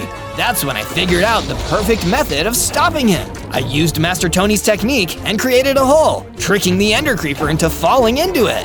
After that, all it took was one strike from above to destroy the ender creeper. He even dropped a banana waba brick, one of the strongest unbreakable pickaxes in the world. So of course, I grabbed it. In that moment, I had a vision, revealing the truth about Lord Business. Once, he also wanted to be a master builder, and he sought out the secrets to learn the knowledge and the techniques. But in the end, it was never meant to be. He was too greedy and impatient to truly learn. So instead, he decided he'd make others do the work for him and just take all the money. If Lord Business never even fully gained his master builder skills, maybe I really will be able to finally defeat him. On day 98, I prepared for the final battle, mining to gather extra blocks that I could use in the fight. Before I could leave, each of my friends came to offer words of encouragement. First, Bruce, the Lego villager. You're one of the strongest fighters the Resistance has ever had, Zozo. I just want you to know, no matter how this ends, it's been an honor serving with you. Then came Master Ren. You have learned the ways of the master builder, Zozo. Remember them and use them wisely. And even Lord Business won't be able to defeat you. And finally, Master Frost. Be creative, Zozo. That's the most important thing. And it's something you're brilliant at. Lord Business will never be able to take that away from you. Hearing all of this made me finally feel ready to take on the evil mastermind behind it all. On day 99, I made my way to Lord Business's business base, where I was sure to find him. On the way there, I saw a Lego kid playing in the savannah. I I believe in you, Zozo! You're my hero! Thanks, kid. I'm gonna try my best. But when I arrived outside the business base, I noticed that it was heavily guarded by a gang of soul vultures. Oh no, how can I fight all of these, then take on Lord Business? I'll be outmatched. That's when Master Tony the Polypham suddenly appeared. Don't you worry, buddy. I'll take care of the soul vultures. You get in there and take that businessman down. Thank you, Master Tony. I couldn't do this without you. Master Tony ran in and started fighting the soul vultures. And while he was distracted, I ran right past him and used the key, dropped by the gold warrior, to enter the business base. I knew that key would come in handy. On day 100, with my tools gathered and my master builder status secured, I entered the inner sanctum of Lord Business's business base. The place was huge, with tall walls and a massive fountain in the middle. I proceeded forward through a treasure room filled with gold piles. He was waiting for me on the other side of the room, sitting in his giant golden throne, laughing evilly. So you're finally here, Zozo, but I'm afraid you're already too late. It's never too late. Ha! That's what you think! My forces are ready to roll out, and they follow only my command. This whole world will be turned into one giant corporation, and I will be the CEO. Only a master builder could stop me now. That's the thing, Lord Business. I am a master builder. I pulled out my hammer and prepared to battle the evil businessman for the sake of the world. He jumped off his chair, wielding a netherite sword, and tried to attack me. I quickly built a wall between us, and anytime he knocked the wall down, I built another. Aren't you even going to fight back, Zozo? This is pathetic. I am fighting. I'm fighting like a master builder. I blocked myself into the treasure room while Lord Business was breaking down my wall. I quickly started building a staircase. As he broke through, I leapt down onto him and hit him. No, no fair! You'd know these techniques if you ever bothered to learn them, Lord Business. And you'd know this technique if you had money! Ender creepers, attack! Lord Business pulled a dirty trick. Doors around the room opened and heavy creepers started piling in. He was going to blow me sky high. Face it, Zozo, you're outnumbered and outgunned. I've won! Not yet, you haven't. It was time to put all my training to good use for one last move. While the heavy creepers chased me, I mined a huge hole into the ground with my hammer. I pushed Lord Business into the hole. I looked at the creepers and they followed me as I jumped into the hole. Zozo, what are you doing? Finishing this! As Lord Business and the heavy creepers scrambled around, trying to grab me, I placed down the ladders and climbed out of the hole. Zozo, you fool! Let me out of this pit! The heavy creepers will explode! It'll destroy us both! Not quite, Lord Business. Boom! They all exploded, destroying Lord Business with them as I ran from the room. It was finally over. I'd become a master builder and saved the whole world. On day 1, I spawned in as a mighty dinosaur. Well, not really. I was pretty small and only had 4 hearts. I'm just a baby. I looked around and noticed there weren't any other dinosaurs around. And then I noticed I was in an enclosure with tall walls. Hey, that's no fair. I want to run around and be free. I ran around looking for a way out. I couldn't find anything. Just then, I heard a bell go off and I saw some food being lowered into my cage. I was hungry, but I still needed to find a way out. The food lowered to the ground and I ate all of it. Then I got a brilliant idea. I held onto the hook as it was brought back up to the edge of the wall. I jumped on the edge, free from my enclosure. Then I jumped off and ran toward the jungle. Dinosaurs are meant to be free. As I was running, I saw a human in a car trying to chase after me. He started shooting at me. Ah! I managed to jump over a large tree that had fallen down, but the car couldn't get through. One human threw his weapon down in anger and yelled at me. We'll get you back. Mark my words. What a weird guy. I found a little cave and decided to hide out there for the night. I would go looking around for more dinosaurs in the morning. On day 2, I woke up feeling very hungry. Man, I'm gonna need to find more food if I want to survive out here. I quickly began chopping down some trees and managed to make a crafting table. With that, I made some wood tools. I feel a bit more prepared now. I explored further in the jungle and found some sheep. I hurried and got their meat before they could run away. I really needed to gain my strength back. Yummy. As I was enjoying my food, I heard a snap of a twig. I turned and saw a small ocelot trying to hide behind some bushes. Hey, do you want some food? The ocelot peeked out and slowly came and grabbed some meat from me. Thank you. Of course. What are you? I'm a dinosaur. You won't eat me, will you?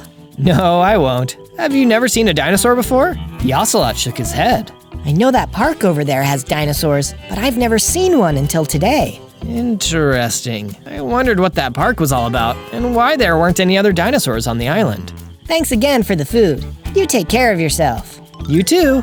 He ran off into the jungle. I need to figure out what's going on here. On day 3, I gathered some more materials to make a little base. I knew that the humans would probably be back, and I wanted to be ready for them. Once the base was finished, I went out to look for some food. Boy, am I hungry again. I managed to find a bunch of sheep and tried to herd them back to my base. But then, a bunch of alligators came and started attacking me. Get back, you nasties! I used my sword and my pure strength to fight them off, and before I knew it, they were all gone. Just then, I felt a surge of power, and I grew into a teenage T-Rex. Hey, I have more hearts now. I finished gathering the sheep and led them back to my base. I hurried and set up a pen for them. What a good day. On days 4 to 5, I made my way back to the park to scout it out. Maybe I could learn more if I watched what the humans were doing. I was searching around and found some rusty shears. These might come in handy. Just then, I saw a bunch of humans driving toward me. I ran through some rocks and dirt hills to lose them, but they just kept following me. I roared at them, and the force almost toppled their car over. That's new. This caused one human to fall out of the car. The driver didn't stop and they left him. He got out his weapon and started shooting darts at me. Hey, stop it! I roared again, and the force made him fall over. I was starting to feel the effects of the dart. Ouch! I felt pretty woozy. What was that? The human pulled out a walkie-talkie. Dr. Harlan, I have subdued test subject A. Come to this location to retrieve him. I couldn't let the humans take me, especially not this Dr. Harland. He sounded like bad news.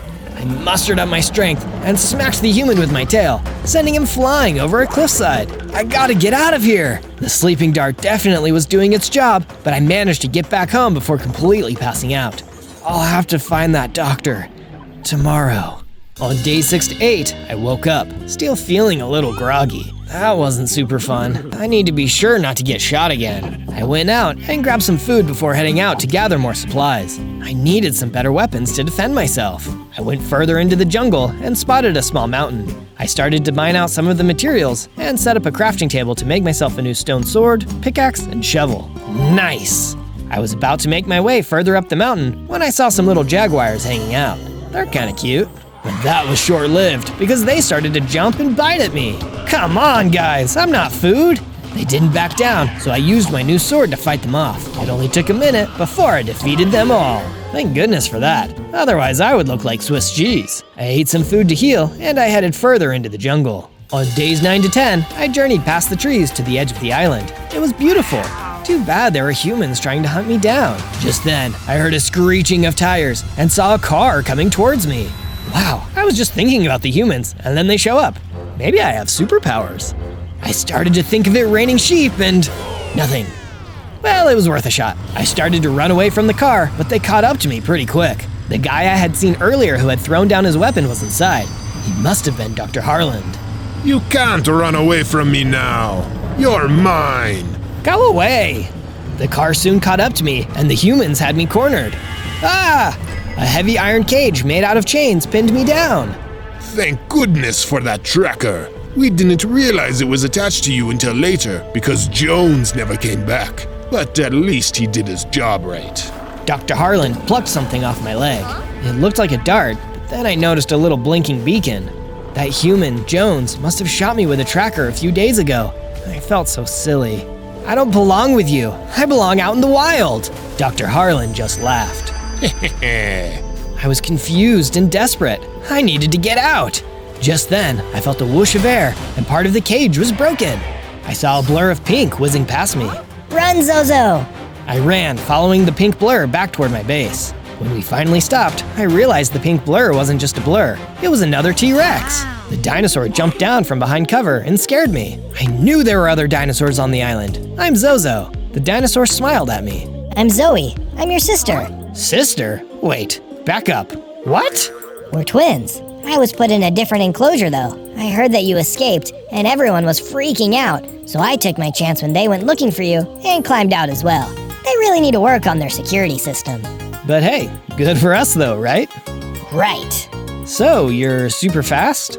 Zoe nodded her head and zoomed in a circle, demonstrating her speed. What can you do? I don't know. Am I supposed to be able to do something? Zoe looked a little uncomfortable. No, not really. Oh, wait! I can move things with my roar. It's like a sonic power. I showed it off. That's really cool. Do all dinosaurs have powers like us? No, I guess we are just special. Zoe seemed like she wasn't telling me something. I was going to ask her what she knew, but then I heard her stomach growl. Hey, how about I get you some food? You must be starving. That'd be great, actually. Thanks. We went to the farm and ate until we were both full. Zoe must have not eaten for a long time because she had double of what I had. How about you live here? It's safe, there's plenty of food, and I'd love for you to stay with me. Zoe looked really happy about that, and she readily agreed. Sounds like a plan. On days 11 to 12, I made an area for Zoe on the base. I worked hard to give her everything she would need in order to be comfortable. Soon, it was all ready to go. She seemed really happy to have found me, and I was happy to be reunited with the sister I never knew I had. I decided to go exploring a little bit to improve the base and the weapons that I had. While I was out, I came across a flock of birds nesting on some stones. They were beautiful looking woodpeckers. Hey, could I have some of that stone? They seemed friendly enough, but then out of nowhere they started pecking at me. Seriously? I tried to smack them, but they kept flying and then dive bombing me. I need to get out of here. I ran into the trees, hoping to get some coverage. They stopped attacking, but I really needed that stone. What am I gonna do? I looked around the jungle and noticed some long vines hanging from the trees. I had an idea. I gathered some of the vines, a couple small sticks, and a bunch of rocks. This should do the trick. I snuck back to the rock formation and attacked them with my new weapon, a slingshot. Take that! It worked perfectly, and before I knew it, all the birds were gone. Nice! And I have some food to take back to Zoe. I gathered the bird meat and started mining out the rocks. It took a while, but I finally got enough to make some new furnaces. This is awesome! I headed back to the base and showed Zoe my new weapon. She was super impressed and even asked if I could make her one. I happily agreed. She was super excited and shot with the slingshot towards the lake. Once that was done, I used some wooden logs to build a wall surrounding the base. It was all starting to come together. On days 13 to 15, I had a weird dream. I was back in the park, but it looked like I was in a lab of some sort. People were poking and prodding at me. I saw Zoe and she was chained down. Let her go! Then the dream changed and Dr. Harland was there. He was presenting us to a large crowd of humans. He had trapped us in enclosures and we were chained. The humans stared and laughed at us. It was horrible. I woke from the dream with a start. Whoa, that was terrible. I went to go find Zoe. I told her about the dream and asked her what it meant. She hesitated. We are lab experiments, Zozo. We aren't natural dinosaurs. Dr. Harlan grew us in the lab, giving us special abilities. Why would he do that? He's not just a doctor. He also owns this entire park over there. He genetically engineers dinosaurs for human entertainment. That's awful. But you and I are special. He made us specifically for a new exhibit he's working on. This was a lot to take in. We were being hunted by an angry doctor and his goons. It felt like the odds were definitely against us. On days 16 to 19, I woke up to find that Zoe wasn't in the base. Zoe! I looked everywhere and called out to her, but I couldn't find her. I wonder where she went. I looked around the entrance and noticed some footprints. They looked a lot like mine, but were smaller. These must be Zoe's footprints. I followed them, leading away into the jungle. They stopped at the mouth of a cave. Oh no, I hope Zoe's okay. I tried to quietly creep in the cave, my slingshot at the ready. I heard some muffled screaming, along with some maniacal laughter. That doesn't sound good. I went further down, and I saw Zoe. She was all tied up. There was also a monkey tied up next to her. Around them were a bunch of big, hairy spiders. Oh, gross! I charged, shooting rocks as I went. The spiders looked alarmed and tried to scurry away, but I managed to fight them all off. I hurried and freed Zoe just as she yelled at me. Zozo, look out! I turned around, and there was the biggest spider I had ever seen in my life. Granted, I was only a few days old, but still. You're taking my dinner. That's my sister. She's not food. I slung some rocks at the huge spider before charging at him. He smacked me with his legs, and I was nearly down to my last heart when I remembered my roar. I let out a big roar. The force made the spider fall over. I then attacked with my tail and weapons, and within no time, he was gone. Victory is mine! All of a sudden, I felt power course through my body, and I leveled up into an adult T-Rex. Nice! I had way more hearts, and my tail could swing faster now. I helped finish freeing Zoe and the monkey. Thanks for rescuing me. I'm Crew. I'm Zozo. I looked over at Zoe, and she was shaking. Are you okay? That was so scary. I went out this morning before you got up, and I was ambushed by those spiders. I tried to roar, but they tied my mouth closed before I had a chance to call for you. I'm glad I found you. Being spider food wasn't really a part of my grand plan. Zoe laughed and Crew joined us. You're from that park over there. I knew there were dinosaurs, but nobody has seen any. Yeah, we managed to escape Dr. Harland, but he is kind of crazy. He wants to bring us back so he can make money off of us and all the other dinosaurs. That's awful. How many more dinosaurs are there? We don't know, but they don't belong in there. We need to help them escape. Crew thought for a minute. I might be able to help out with that. Really? How? This island has been inhabited by dinosaurs before, a really long time ago. There was a T-Rex like you guys that had a special item that could ward off the humans. That sounds awesome. Do you know where it is? No, sorry. Legend says it's on the island somewhere, but nobody has found it. This was good news. Maybe we could make the humans leave for good. On days 20 to 22, Crew came with us to the base. He seemed to really like us and wasn't scared like most animals were. He was also really funny and would ride on our back sometimes. Once we got back to the base, we tried to get settled in, but then a bunch of jaguars showed up, trying to get our sheep. Hey, there's enough food for all of us. You don't need to steal from us. They didn't listen and just continued to attack. With our combined strength, the jaguars were gone in no time. We made some improvements to the base, including a treehouse for Crew to hang out in. He really seemed to like it. Hey Zoe, would you want to help me with something? Yeah, sure.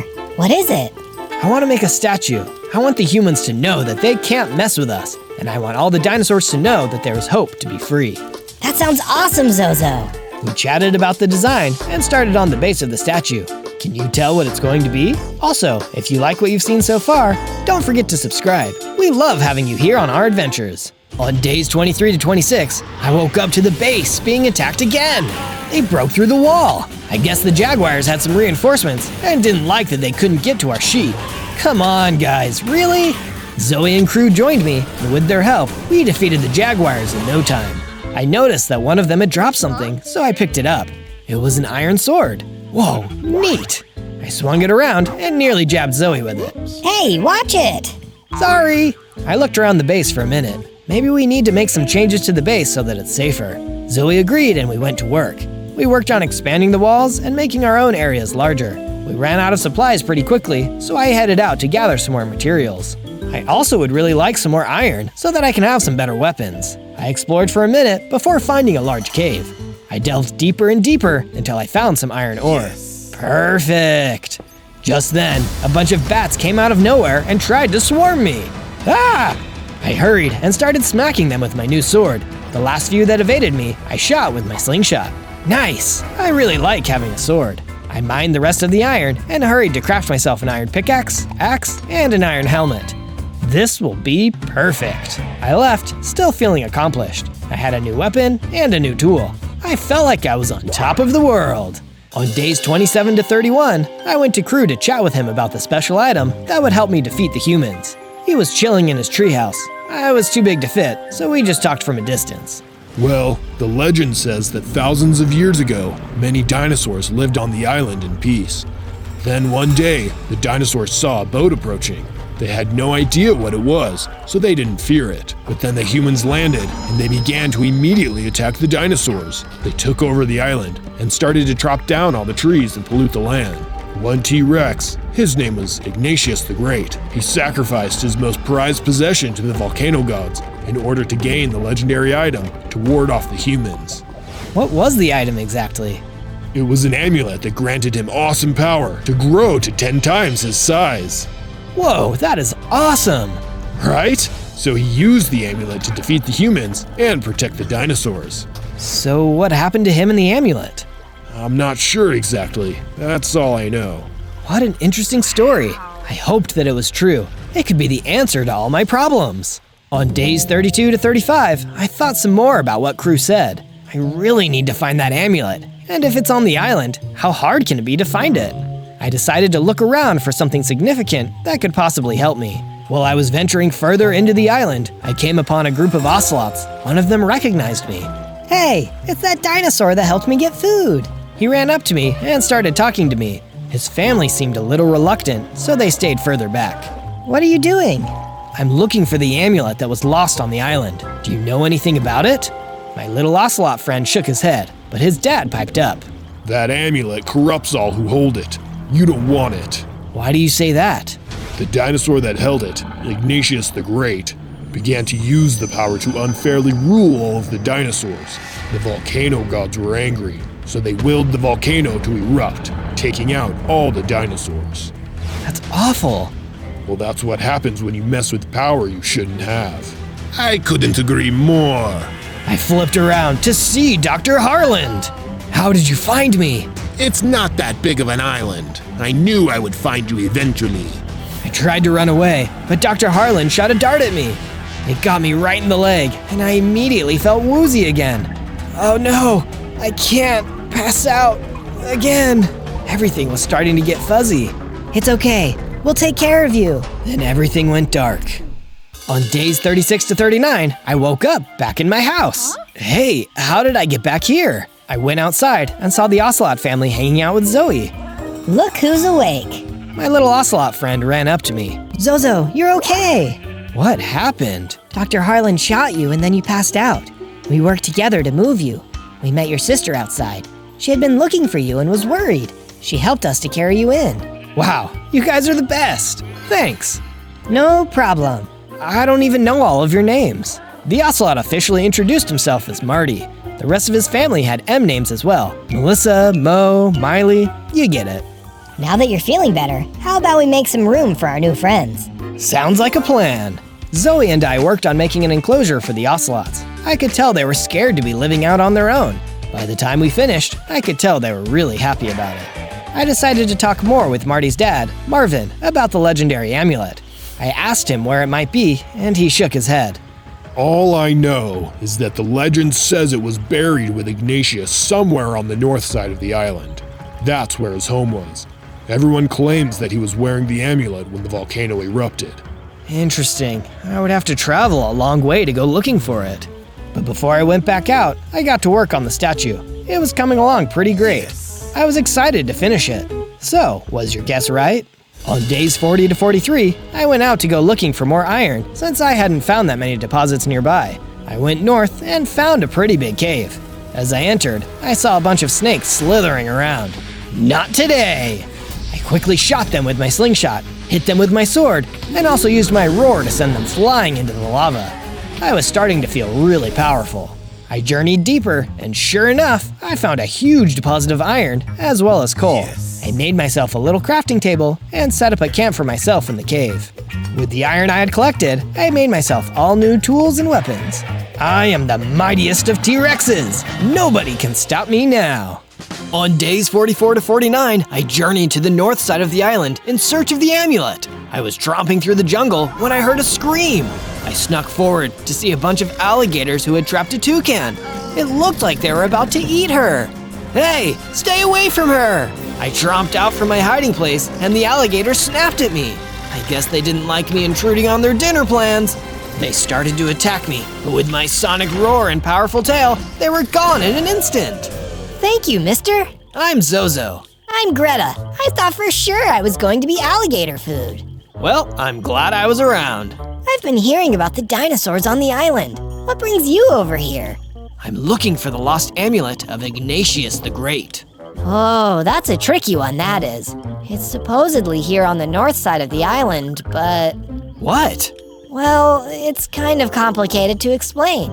I think it would be easier if I just showed you. Okay, sounds like a plan to me. On days 50 to 53, I followed Greta further into the north side of the island. We were about to enter a clearing when Greta stopped me. Is that chanting? Yeah. I looked through the trees and saw a temple of some sort. There were a bunch of other toucans gathered around something on a pedestal. Hey, they have the amulet. Wait, Zozo! I didn't listen, and I tromped through the trees toward the birds. They immediately squealed in delight and started bowing. What's going on? Oh, great and mighty one! You have heard our call, and you have come to retrieve what you have left behind. I looked on the pedestal and noticed that it wasn't an amulet. It was is that a foot? Yes, great Ignatius, it is your foot. We have been saving it for you. I looked behind me and saw Greta was super embarrassed. These must have been her family members. The crazy side of the family, no doubt. Yes, I have been missing my foot. Thank you for taking such good care of it. They continued bowing as I went up and grabbed the foot. It was definitely from a T-Rex. My humble toucans, where did you find my foot? One hopped forward eagerly. Oh, yes, we found it over here. We journeyed on a path leading toward a large rock formation. The foot was just sitting right here, oh Holy One. Thanks. Do you mind if I look around? Do as you wish, Great One. The toucan left, and Greta flew up a moment later to rest on my shoulder. I should have warned you. I don't come around here anymore because they are all a bunch of crazies. I mean, who worships a foot? I just laughed. It's fine. It was exciting to say the least. I began digging at the rock formation, and sure enough, I found more bones inside. This must be Ignatius. Yes. We managed to uncover all the bones, but there wasn't an amulet in sight. If he wasn't wearing it, where did it go? All the stories said he was wearing it. This was beginning to feel like a wild goose chase. I gathered all the bones, and we headed back toward the base. On days 54 to 57, Greta and I made it back to the base. She didn't want to be with her crazy family, understandably, so we made a little nook for her. She seemed to really like it. Hey, Zozo. It was Crew. He came over to me. What's up? I'm running a little low on food. Do you think you could grab me some more bananas? There's a tree nearby with some in it, but there are also some spiders in there. No problem. I went to the tree Crew was talking about and immediately saw the swarm of spiders. Yuck! I used my slingshot to make them fall out of the tree, and then I attacked them. They were no match for my roar, and soon enough, they were gone. Sweet! Now Crew can have all the bananas he could want. I used my roar to make the bananas fall out of the tree, and I gathered them for my friend. He was ecstatic to see all the food I had gotten for him. Wow, thanks, Zozo. Wait here for just a minute. Crew went to work. In his treehouse, he started mixing a bunch of ingredients together in the mixing basin. And before I knew it, he had a big loaf of banana bread for me. Where did you even learn to bake? And where did you even get a mixer? I have my ways. Here, hope you like it. I ate it, and it was actually delicious. Yum. Thanks, Crew. He jumped up and down in delight. No problem. On days 58 to 62, I worked on the statue for a little bit. I was nearly done when I heard a scream from down below. The base was being attacked by some humans. Oh no! I hurried to run down to the base and noticed that all my friends had been shot with sleeping darts. The humans were trying to take them away. You let my friends go! I roared with all my might, and the humans focused their attention on me. They tried to shoot me, but I dodged them. I managed to take out a few of the guards and then went to chase the rest away. They got scared of me and ran off. Good riddance. I hurried to help my friends get back to their homes when I noticed that Zoe was missing. Zoe! I looked outside the base and I saw her lying on the ground. She didn't look too good. Zoe, let's get you inside so you can sleep. They didn't hit me with a sleeping arrow, Zozo. They hit me with a real bullet. What? Why? I heard one of Dr. Harlan's men say that they just needed one dinosaur for the exhibit. You. So I charged him, and he shot me. Oh no. Zoe! It's okay. The hunter that shot me, Brett, said that they were going to get the amulet from its secret hiding place. Zoe weakly handed me a map. They dropped this. Hurry, Zozo. Take care of the rest of the dinosaurs. Protect the island. And with that, my sister died. No!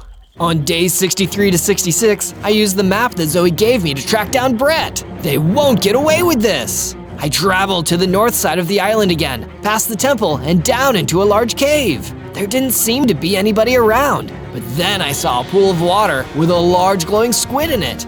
There were a bunch of humans attacking him. Stop hurting innocent creatures. The men jumped in surprise as I attacked them. In only a matter of seconds, they were defeated. Thank you, Ancient One. Of course. I knew you would all be back someday. It was only right that the dinosaurs ruled this island again. Do you know where the amulet is? The squid nodded and pointed down further into the tunnel. I'm afraid the rest of the humans have already started heading down that way, though. How did they know to look for you? Dr. Harland was my friend. When he came to the island, he discovered me and studied me. I told him of the amulet in the cave, but he wasn't interested in it at the time. It wasn't until recently that he wanted to retrieve it. I guess he didn't want a chance you finding it and overpowering him. He ordered his goons to destroy me. I'm so sorry. That must have been heartbreaking. You can't trust those humans. They only want power. They'll do anything to get it. I'll go retrieve it. Good luck to you, friend. And with that, the squid swam further into the pool and disappeared. On days 67 to 70, I went deeper into the cave, which then opened up into a huge underground chasm. This must have been Ignatius's lair. Then I saw Brett and some other goons grabbing a chest from an alcove. That doesn't belong to you. Brett dropped his chest in surprise. He turned and sneered at me. It don't belong to you neither. I charged, ready to strike. The men got out their weapons, ready to shoot. Don't hurt him, just put him to sleep. The doc wants to save him for later. I managed to dodge all the darts, and I used all of my strength to swing and hit the humans. I finished off his men, and then went to attack him. Brett looked a little uneasy as I got closer, so then he pulled out his dart shooter. I don't want to hurt you, dinosaur, but I will if I have to. He fired his weapon, and it wasn't sleeping darts. It was a stun blaster. Ouch! Electricity pulsed through me and I fell down, hard. Just give up. It'll be easier. Then I blacked out. On days 71 to 74, I woke up, my bones and body aching. Then I remembered, the chest! I looked in the alcove and it wasn't there. Shoot! Brett must have taken it while I was out. I felt awful as I made my way out of the cave and up into the jungle again. It was super slow going to get back home, but eventually I made it. On days 75 to 78, I entered the base. I was so exhausted and just wanted to be alone, but my friends came running up to me. Zozo, you're okay. We were asleep, and when we woke up, you were gone. Where's Zoe? I told them all about what happened, and they stood in shock. We are so sorry, Zozo. Zoe was a really good friend. I felt awful. I told them I needed to rest, and I went into my house for a little while. It wasn't until I heard screaming and shouting. I hurried to run outside, only to find Brett in the base, trying to shoot my friends again. What are you doing here? I need your blood, dinosaur. Give it to me. Ew, gross, no! I roared at Brett, causing him to fly backwards into the wall. I smacked him with my tail and sword, easily defeating him. I then felt a surge of power, and I leveled up into a full-size T-Rex. My roar could demolish anything, and I had tons of hearts. What did he mean he needed your blood? I have no idea, but that was definitely creepy. I looked and saw that Brett had dropped some things. I was hoping it was the amulet, but it was just a key card and a painting. The painting had some glyphs of humans shooting a dinosaur with a dart shooter and then growing to be huge. Have you seen anything like this? No, it just looks like something the old humans must have left. They probably just thought that defeating a dinosaur would grant them power.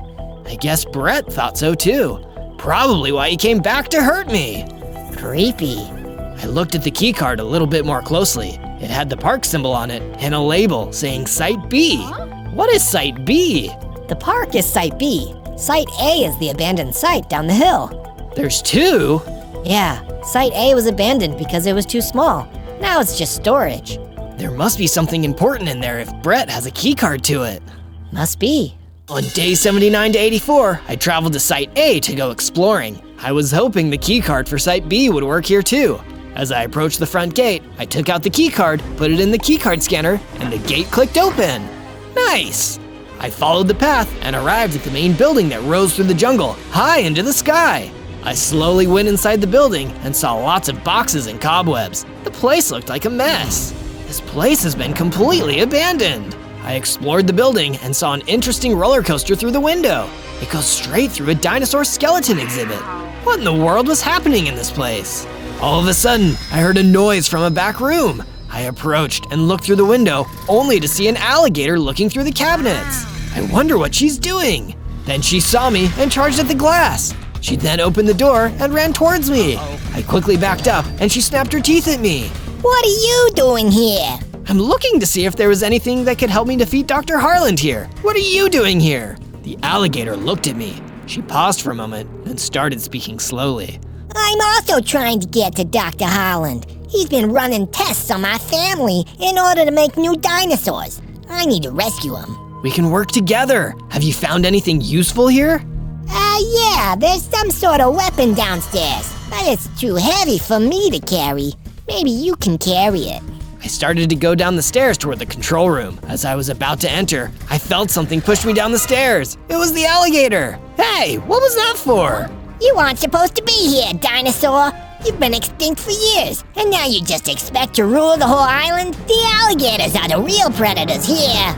She snapped her teeth at me and almost got me. Hey, I'm just trying to survive here. I'm not trying to hurt anyone. She ignored me and kept snapping her teeth. I backed up and then used my roar to push her back. I hit her a couple more times, and then after only a minute, she was gone. I wonder if there was anything down here or if she was just lying. I looked around the room, and sure enough, it was mostly just trash. Then I noticed a trapdoor. I was too big to go all the way down, but I did notice some diamonds and other materials, but they were out of reach. I looked around, and there were a few more diamonds just laying in the corner of the room. These will definitely come in handy. I grabbed them and headed back to the base. I would definitely need some help scouting out the rest of the secret room. On days 85 to 89, I went back to chat with my friends about what I had found. Wow, I knew that the alligators on the island were super territorial, but that's just crazy. What weirdos! I know, right? But would one of you come with me back to the room? I can't fit down there, but I would like to see if there is anything else of value. Yeah, sure. Crew and I headed back to Side A, and he checked out the secret room. He came up in a few minutes, super excited. There's a tunnel, and it looks like it leads into the Site B park. This was great news. Now I just needed to figure out a way to fit down there. Crew explored some more and said there was a bigger tunnel opening near the river. That's perfect! I'll go in that way once I'm ready. On days 90 to 94, the monkey gave me the diamonds, and I used them to craft myself some better weapons. I didn't really have enough diamonds to make armor that would fit me, so I just made weaker diamond armor with a few chunks missing from the armor pieces. It would be enough to cover my weak spots. I tried it all on, and I actually felt really cool. Not only am I a strong dinosaur with superpowers, I now also have some protection. I knew that I was one step closer to defeating Dr. Harland and freeing all the dinosaurs. On days 95 to 97, I finished the statue. It is in honor of Zoe. As I looked up at the finished statue, I felt a sense of hope and strength. I knew that I would get the amulet and fulfill my destiny. On day 98, I said goodbye to all my friends before heading out. Take care, you guys. I'll be back. I promise. They cheered me on as I left the base and headed out to the park. On the way there, I noticed a plane overhead, and it was dragging a sign in the sky. Subscribe? Hey, that sounds like a good idea. You should do that so you can follow along on some of our other adventures. On day 99, I went to the river where the tunnel opening was. I broke the bars and headed inside toward the park. It was dark for a little while, but then I started to see light. The tunnel led to an enclosure with all kinds of other dinosaurs. I approached the gate and roared to break it open. Whoa, it's the T-Rex! They all gathered around me. Are you gonna free us? Yes, this tunnel leads to the outside world. I'll go open up all the other enclosures so that we can all be free. The dinosaurs whooped in delight, and then a bunch of darts started flying. The humans came out of nowhere and started shooting at us. Run, you'll be safe! They all started running into the tunnels as I roared at the humans. I trudged through the park, defeating the guards easily. I continued to the other side of the park. On day 100, I was loose in Jurassic Park. There were a bunch of humans running around in panic. I tried not to step on them. I just wanted to find Dr. Harland. Then out of nowhere came a bunch of humans with weapons. They shot, but I dodged and roared and swung my tail at them, sending them flying in different directions. They quickly ran away, and I continued through the park to the big building in the center. I smashed through the doors, and sitting on a pedestal was the amulet of Ignatius. I went to grab it, but I felt a dart hit me. I flipped around and saw Dr. Harland with a large shooter. Come quietly, and I won't hurt you. No! I grabbed the amulet and felt a huge surge of power. I turned into a giant T-Rex with massive teeth and a mighty tail. So be it. Dr. Harland backed up into the lab and closed the door. I heard some whirring, and then he appeared in a large robotic suit. I didn't want to hurt you, but you have ruined my park. You are a liability now. He shot at me with some tough shooters, but they didn't hurt me as much since I was so powerful. However, he soon started throwing bombs at me, which were not so easy to avoid. We exchanged blows, and I almost thought that Dr. Harland was about to end me. Ah, that hurt! Ha! I dodged that one. You will not take me down that easily. Take that! Ah, you dirty lizard! That hurts! But I was also doing some damage. I could tell some of my roars were hurting his mech because sparks started flying. Finally, his mech started smoking. Now I was doing some real damage. Then I used my sonic roar and sent Dr. Harland flying. The suit crumbled into pieces, and Dr. Harland was finally defeated. I made my way throughout the rest of the park, releasing all the dinosaurs back into the wild. They all seemed super happy. Once we all reached my base, I saw my friends cheering for me. Life was back to the way it should be. On day 1, I spawned into the jungle as Ant-Man, everyone's favorite size-shifting superhero. Whoa, this is awesome! I've always wanted to be able to shrink down really tiny. Hold on a minute, why is my suit not working? Darn it, I must be out of PIM particles. I wasn't sure how I managed to get here or where here even was. Everything around me looked like it was normal, but I couldn't shake the feeling that something wasn't right. Why isn't my shrinking tech working? Maybe there's something I can do to fix it. Just then, I heard the crawling of a lot of legs and turned around to see a spider. It was huge, way bigger than any I had ever seen before. Something weird was definitely going on here. Whoa, aren't you a little big? Then there came the horrible noise of something whirring loudly, and it was coming closer and closer. I could see a huge, vicious-looking creature coming straight towards me. It looked like a huge head with much smaller arms. Well, well, isn't that the question of the day? Are you sure it's not you who's a little smaller than normal? Huh, that is a good question. I suppose I don't feel any smaller than I normally do, but then, if I was, how would I know? Why don't I save you the trouble then? You are indeed much smaller than normal, and it was by my hand that you were shrunk down to a more manageable size. Hey, that hardly seems fair. You can't just go around shrinking people. Who the heck are you anyway? I am MODOK. Cower before me, Zozo, for you're trapped here in my miniverse. Miniverse? Oh no, like a tiny universe? Precisely. Here, I'm in charge. Nothing is its normal size, and now you're trapped here. But let's give you a challenge, shall we? If you can make it out of the miniverse within 100 days, I'll let you go free. But if not, then you'll be trapped in my tiny world forever. And you think getting out will be easy? Think again! Suddenly, MODOK unleashed a blast of energy that burned the huge spider to a crisp. I had to get to cover so I didn't get blasted too, but it was too late for the poor spider. Yeesh, talk about having a big head. On day 2, I tried to find my way out of this crazy jungle I was in. The trees were so dense that I could hardly see a clear path in front of me. On top of that, I realized I only had 5 hearts, so I had to be careful. If I ran into MODOK again, or any other dangers in his miniverse, then I'd be in serious trouble. Just then, I overheard a loud, angry buzzing sound. When I followed it, I stumbled across a group of enormous tarantula hawks. They were way bigger than normal insects, just like the spider had been. Oh man, these are some nasty looking bugs. Maybe I can communicate with them. Well, well, look what's buzzing, my bug bros. A lost little superhero with no powers. This is the one Master MODOK trapped here. Come on, let's get him. Destroying him will win us a lot of points with our master. They attacked me! I quickly noticed I had a bow in my inventory and used it to try and fend them off. But at my size, I wasn't able to do much damage at all. Plus, I was outnumbered. No, I can't die. Not yet. I still have to find my way out of this miniverse. But then, right as I needed help, someone came rushing out of the trees and fended off the tarantula hawks. It looked like it had the body of a bee, but with huge arms and legs like a person. What the heck was going on in this place? Hey, are you all right? You should really be careful out here. Thanks for saving me. What's your name? You can call me Harlow, the honey golem. What's yours? Well, technically, I'm meant to be Ant-Man, but I don't have any powers, so I guess I'm just Zozo.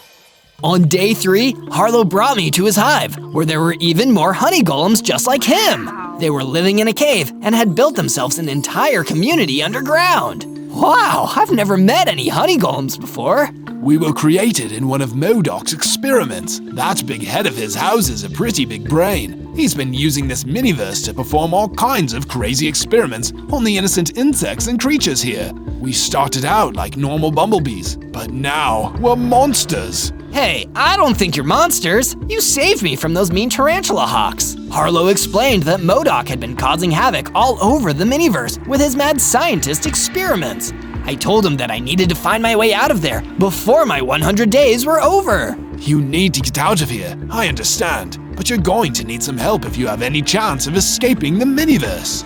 So how about I tag along to assist you? Wow, thank you so much, Harlow. But wait, how are you gonna help me get out of here? Well, let me cut you a deal. You want to be freed from the miniverse, and I want the miniverse to be free from MODOK. So how about we team up? I'll come with you. It can be dangerous, but I know my way around, so I can navigate and provide protection. And in return, you can build up your strength so we can stop MODOK's schemes. Once that's done, I'm sure we'll find a way to get you out of here. What do you say? Okay, sure. If we can take down that big-headed bad guy and get me out of here, then that would be amazing. Then we better get to it. MODOK is ruthless, and he's left plenty of his experiments running wild out there. They'll do anything he wants. So Harlow and I headed out as a team. On days 4 through 5, we made a start on gathering some resources and building up my strength for the fight ahead. I punched some trees and gathered enough wood to make a crafting bench. Afterwards, I made myself a set of wooden tools. Then, Harlow showed me a cave where I could mine for cobblestone, and then I used that to craft a set of stone tools as quickly as possible. Harlow and I then explored a bit and eventually found a spot where we could build our base on. We were pretty far from the honey golem's underground city, so I built a room for both Harlow and I to stay in using the materials I had been gathering. It's not exactly the Avengers Tower or the Baxter Building, but it's a start at least. Hopefully, we won't have any trouble from MODOK and his experiments bothering us while we're here. Just as I had finished up, Harlow brought some food that he'd managed to find for us. He wasn't kidding. He really knew his way around the miniverse. I ate some, and when I did, I quickly gained 10 hearts for a total of 15 hearts. Look at that! You got a little bigger too. At this rate, I'll be tough enough to take on MODOK in no time. Let's not get ahead of ourselves just yet, but I'm sure you'll get your chance soon. With our new base already, night was beginning to fall, so Harlow and I settled in for some much-needed sleep. On days 6 through 8, Harlow and I went exploring, searching for some more materials to craft new items and maybe even upgrade our base. Harlow led the way as we headed back towards the jungle area, being careful we didn't run into any more of those awful tarantula hawks, or something even worse. Soon, we found a jungle spider who was being terrorized by creepers. At first, we thought they were just normal creepers, but there was something wrong about them. They had longer, freakier legs. They were mutants, made during one of MODOK's mad experiments. Hey, leave that spider alone! They didn't listen, so I started firing arrows at them using my bow. I scored a few direct hits, and it angered the mutant creepers. Luckily for me though, Harlow had my back, so as they came charging at us, we were ready for a battle. Even with my weapons and Harlow's strength combined, our fight with the mutant creepers was still a tough one. They were much stronger than your average creepers.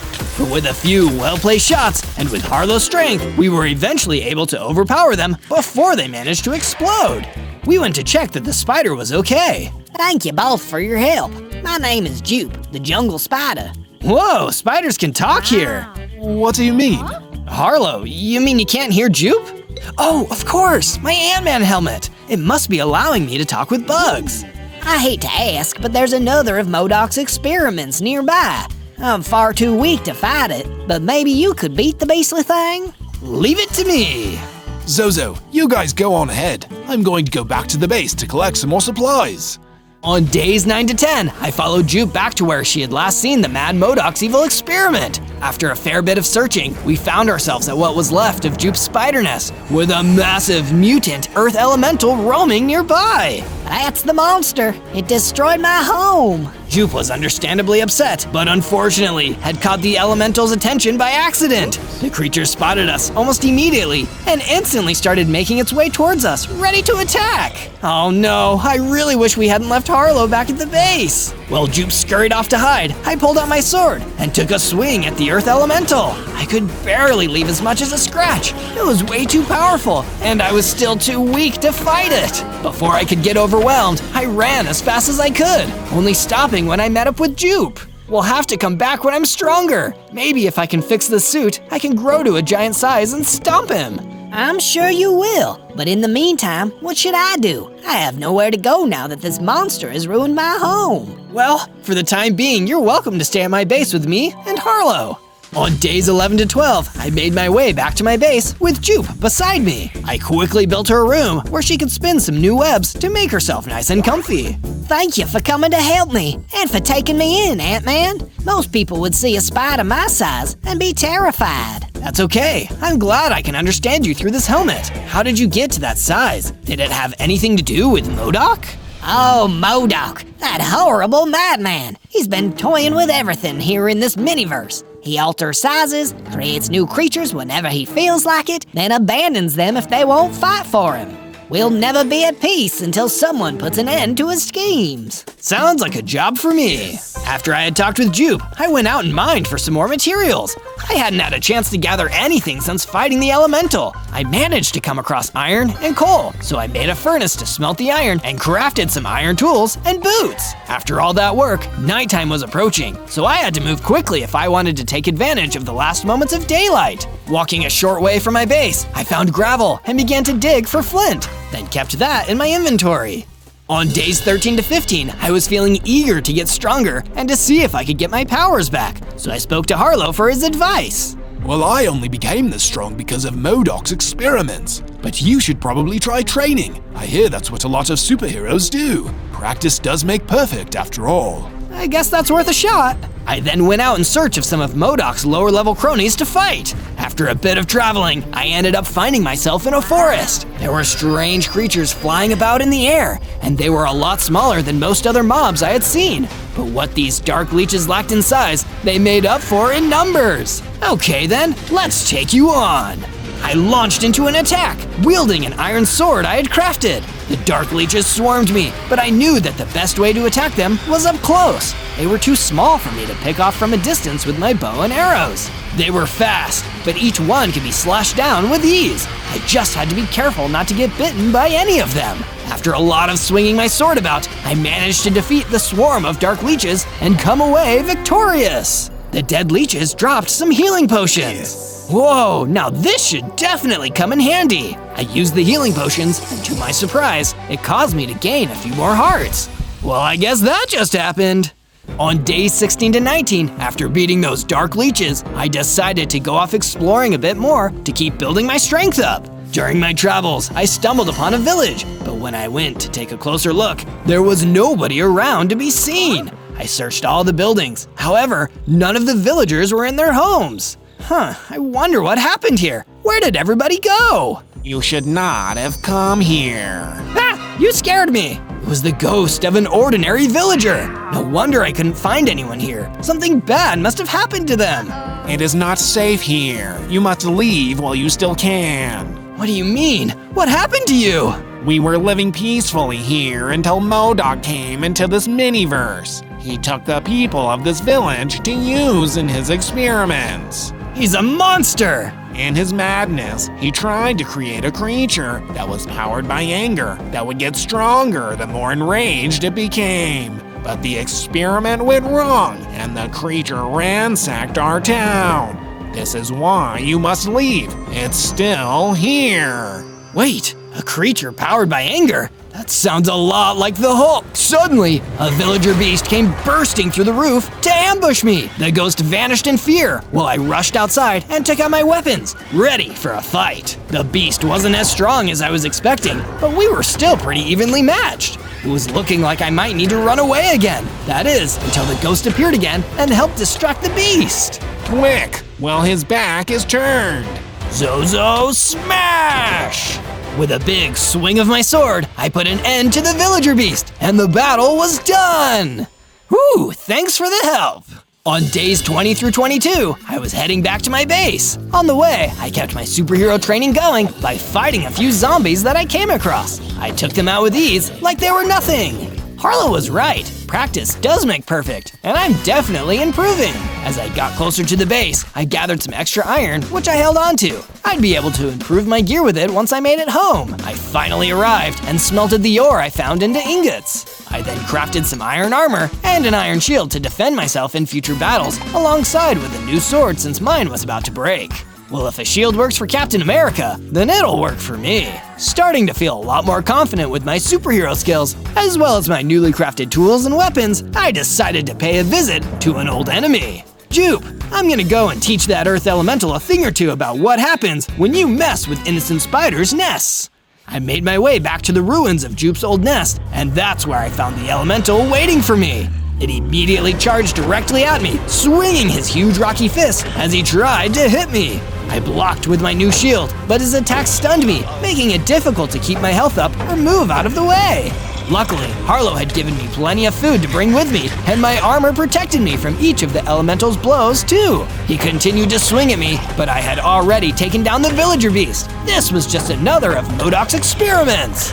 Waiting for the perfect opportunity, I landed the perfect hit and managed to defeat the earth elemental, causing him to burst into rocky smithereens. Woohoo! Among the stone remains of the elemental was a note, so I picked it up to take a closer look. It was an order from MODOK. Don't let that no-good hero find where we've stashed the PIM particles. If he finds out where they are, he'll be able to use them to power his suit. We can't have him shrinking down to sneak out of the miniverse or growing bigger than a house. He'd wipe us all out in no time. Whatever happens, stall him. Keep him away from the particles. Of course, MODOK's the reason why I can't get my Ant-Man suit to work.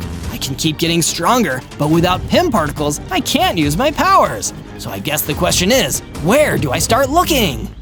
From day 23 to day 26, I returned back to my base to give Jupe the jungle spider the good news. Jupe, I did it! I defeated the elemental that had ruined your home. You can go back anytime you like now, though of course, you're always welcome to stay here too. That's so wonderful to hear, Zozo. I think I'll stay to help you until MODOK is defeated. Then I'll return to my true home. All thanks to you. Feeling good after helping Jupe, I made myself a flint and steel. This will be perfect for making campfires. After that, I spent some time building a strong perimeter wall around my base. That'd help keep out the mobs at night. From day 27 to day 31, I decided to venture out into the desert to continue my search for the PIM particles. Without them, I'd never have any hope of defeating MODOK. While out in the desert, I ran into a Pterodon. Hey, sorry to bother you, but would you happen to know where I could find some PIM particles around here? PIM particles, I can't tell you exactly where to find them, but I have some theories. I'm actually an advanced particle scientist, and I wrote my thesis on PIM particles. Oh wow, that actually sounds like super valuable knowledge. Want to come stay at my base and work on this together? I'm Zozo, by the way. I'm Frank, and sure, I'll take you up on that offer. As Frank headed back, I decided to mine some sand blocks that I could take back to base. When I arrived again, I turned the sand blocks into grass blocks and used them to create windows in my base. That should get a little light on the situation, but I didn't get to enjoy my new windows for long. Harlow the honey golem ran towards me, looking panicked. Zozo, I need your help. I just got word there's been an attack on my underground community. What? We better go immediately. From day 32 to day 35, Harlow and I ran straight to the caves that protected the underground community of honey golems. The cave was crawling with giant, vicious centipedes, a type of aggressive mutant centipede created in MODOK's evil laboratory.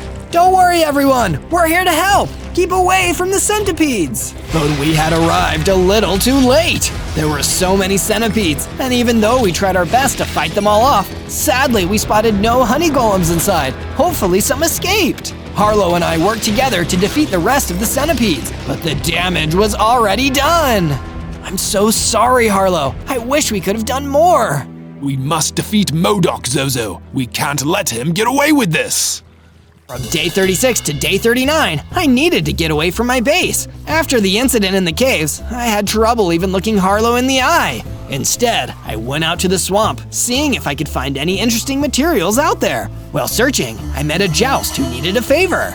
Hey, stranger. Jerry's the name. Being a joust is my game. Now, I don't want to impose, but my little swamp shack is surrounded by crocodiles.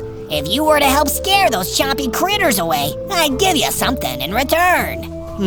There is something I need. Do you happen to know anything about MODOK? MODOK? Oh, me and that guy go way back. We went to Miniverse College together.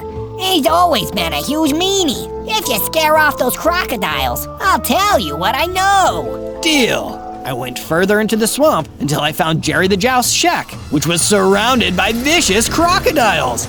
I pulled out my sword and ran in, swinging and flailing. Get out of here, crockies! Go on, get! Once the crocodiles had been defeated, I returned to Jerry the Joust and asked him what he knew about MODOK. He acts like he's confident, but believe me, the guy's real insecure. He's only as strong as the monsters working with him. If you're able to become strong enough and get him alone, that's your best chance at defeating him. From day 40 to day 43, I decided I'd spend some more time sprucing up the base. Seeing as I was spending so much time there, I should at least make it look nice. I spent most of my time working in the yard. I put in some nice trees and flowers that really livened up the whole base. Who'd have thought I'd have such a green thumb? After that, Harlow approached me and told me that there were a lot of honey golems who needed a place to stay after the centipedes destroyed the underground town. Of course, I invited them all to come stay with us and even built some extra rooms onto the base so they'd all have a place to stay. That's when Frank the Pterodon came to me with some exciting news. Zozo, I've been doing some research, and I got a lead on some potential PIM particles out in the Badlands. That's awesome! To the Badlands I go! From day 44 to day 49, I went out to the Badlands in search of the PIM particles that could give me my powers back. Instead, I found MODOK and one of the freakiest looking minions in his roster, the floating, bug-eyed Beholder! Looking for PIM particles, Zozo? As a matter of fact, I am. So if you'd kindly step out of my way, I'm gonna keep searching. Oh, I'll save you the job. I have them. What? I already took the particles, and I'm going to use them in my experiments. They'll give me the power to create even larger, more dangerous monsters. And monsters so tiny, you won't even see them until they get you. The Miniverse will be my personal playground, and then I'll fan out and take over the entire multiverse. I'll never let you get away with it. That isn't up to you, Zozo. Beholder, destroy him. I'm going back to the lab. MODOK flew away, leaving only me and the Beholder. I pulled out my sword and tried to hide my fear as the terrifying monster flew towards me. Maybe we can just talk it out? From day 50 to day 53, I started fighting the Beholder because, as it turns out, he did not want to just talk it out. He was fast and strong, but thankfully, I was able to use all the skills I learned so far to gain an advantage. I lost a few hearts along the way, but the Beholder was eventually defeated. Jeez, I hope I never have to see another one of those again. While I was still resting after the fight, I noticed that the fallen Beholder had dropped something. A notebook marked Book of Research, written by MODOK. That's perfect. Maybe it can give me some inside information. The inside of the book read, Without the PIM particles, my research is coming up short. But soon, I'll be able to take it all to the next level. When I have the particles, the first thing I'll do is take the smallest threat and make it into the biggest one, then unleash it on those hapless fools in the mountains. The mountains? That's where my base is. I need to get back there immediately. From day 54 to day 57, I ran back to the mountain as fast as I could, ready to head off whatever monster that MODOK had unleashed. And the last thing I could have expected was a giant enterophage rampaging through the mountains. Its size must have been massively enhanced by PIM particles. I don't even want to know what kind of ender flu that monster would give you. I tried to attack its legs, but that didn't seem to have any effect. Its head was its only weakness, but I didn't know how to get at it. And what's more, from the direction it was heading, it was going straight towards my base. Think, Zozo, think! Wait, I have an idea! I ran ahead of the giant enterophage's path and started desperately digging a pit into the ground. As the giant endurophage approached, it fell into the pit, putting its head at eye level with me. Time to cure this walking virus. With one strike of my sword, the giant endurophage was defeated, and it dropped some PIM particles into the pit. At long last, they were mine. I collected the particles and went straight back to my base, where I figured Frank the Pterodon would know what to do with them. You found the PIM particles. This is amazing. So can I use them to change my size? No, not yet. Leave them with me, Zozo. I'll refine them and get them ready for use. You'll be ready to take the fight to MODOK in no time. From day 58 to day 62, I decided that it was time to refine my base and gear a little more and put all my new scientific skills to good use. I started by making Frank a scientific lab so he could help me more efficiently. After that, I did improvements to my room, adding more chests and forges and making it feel more fit for me. It's like having my own little laboratory. Think Pim would be so proud. Then, I made my way to a nearby diamond mine and took all the diamonds I collected back to the crafting room so I could upgrade my gear. I made a full set of diamond armor to help protect the fragile technology of my suit and a diamond sword to help me pack a punch. But even though my equipment had never been cooler, my base was looking a little gloomy. To spruce it up, I added some new couches so me and the boys could relax. This has got to be the coolest base in the miniverse now! From day 63 to day 66, Harlow the honey golem approached me at the base with a cool idea. Zozo, I think it's important to get as many allies as we can when fighting MODOK. We have no idea how many mutants and monsters he's created out there, so we need to get a team of our own. That's a really good point, Harlow. Where do you think would be a good place to look for more allies? Try the forest. I bet MODOK's goons have hassled a lot of creatures up there. They'll probably be eager to sign up. Harlow was right. I needed to leave the base and venture over to the forest where I could find new potential team members for our anti-MODOK movement. But the forest was way bigger than I thought, so I was searching for a whole day without finding anything. I hope this whole thing wasn't a waste of time. I can't afford to waste any of my 100 days to get out of the miniverse. My thoughts were interrupted by a huge figure running through the forest towards me, a Polypham. I pulled out my sword in a panic and prepared for a fight, but the Polypham stopped. He wasn't here to fight me. Please, kind stranger, my name is Peter, and I was playing with my son out in the forest when suddenly a monster attacked and took him. I need help to save my son. Will you help me? Of course I'll help you, Peter. I'm Zozo. You lead the way. From day 67 to day 70, I followed Peter Polypham deep into the dark forest. It didn't take long for us to find exactly what we were looking for. Peter's son, a baby Polypham, being chased around the forest by a scary, buzzing, warped Mosco. That looks exactly like one of MODOK's experiments. MODOK? He's the supervillain that made all the mutant creatures around here. Stand back, Peter. I'll take care of this one. I pulled out my sword and ran in, getting the warped Mosco's attention and distracting him from attacking Peter's son.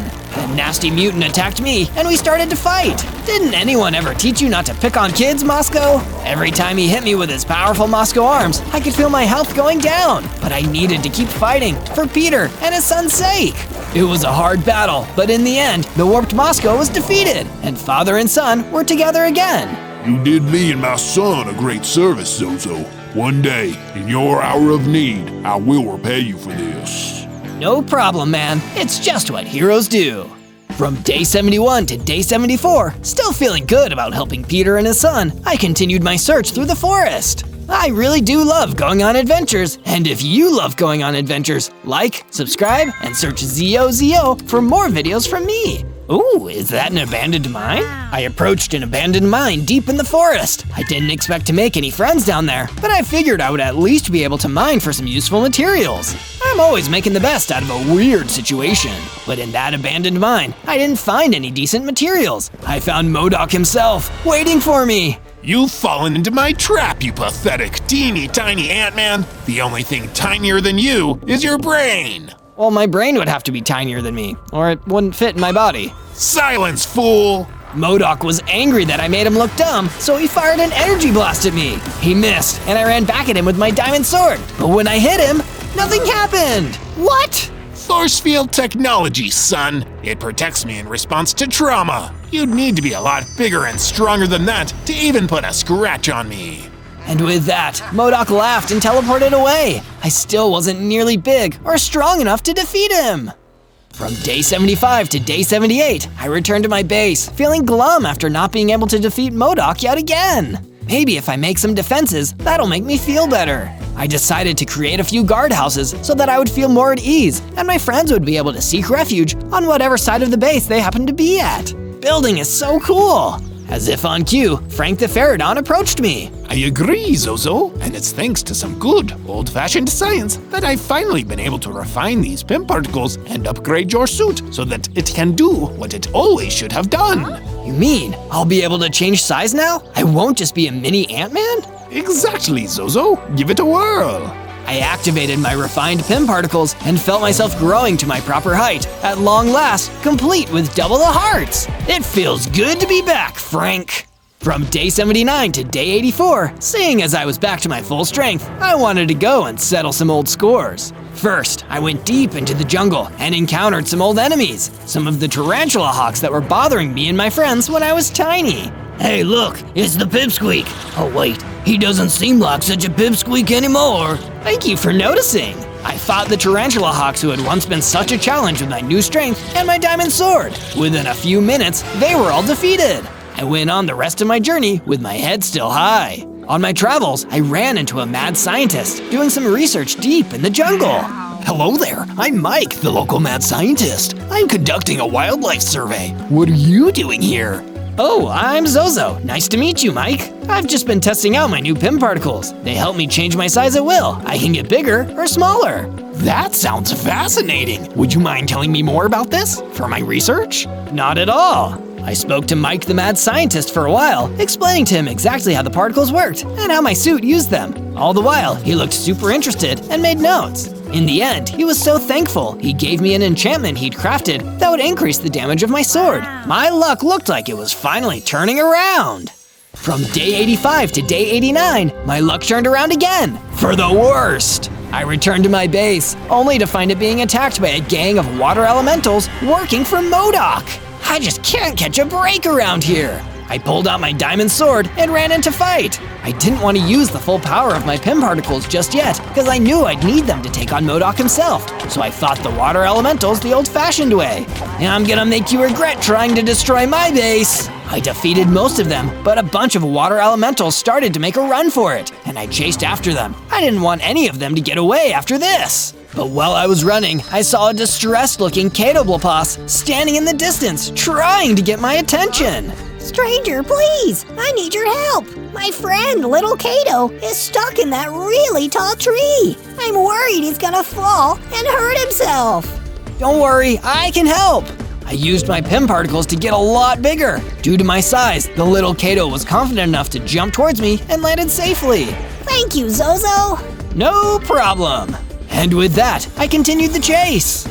From day 90 to day 94, I chased the gang of water elementals until they were forced to stop at a ravine. Nowhere to run, guys. Now we have to fight, and I think I'm owed a little payback. Without a second's hesitation, I started fighting the water elementals. One by one, I defeated them until only one remained. He was unusually good at taking my hits, even with a diamond sword. I don't understand. How are you so tough? Before he even replied, he punched me so hard, I lost some of my hearts.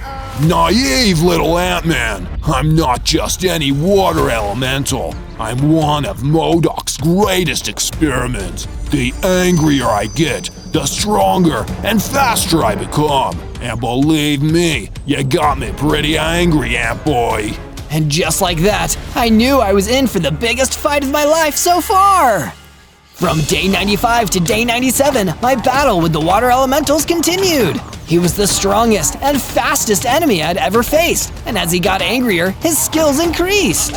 Face it, Zozo, you're outmatched. I'm going to crush you like an ant. I clearly couldn't defeat him like this. I needed a new strategy, but how could I defeat someone who got tougher as they got angrier? Wait, I have it!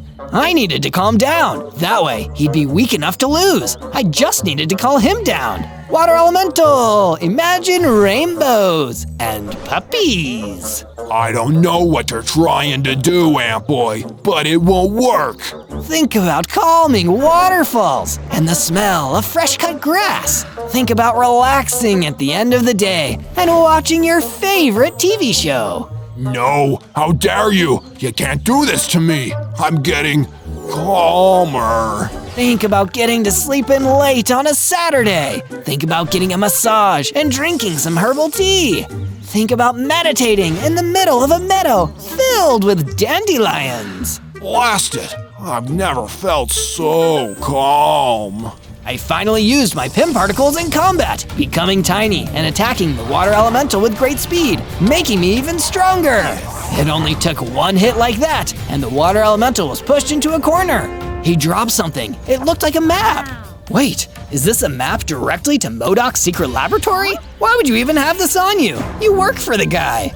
I have a terrible sense of direction, okay? But it doesn't matter. You may have defeated me, but you'll never defeat MODOK. He's got the biggest brain in the miniverse. Yeah, and the smallest heart. I'm gonna defeat MODOK if it's the last thing I do.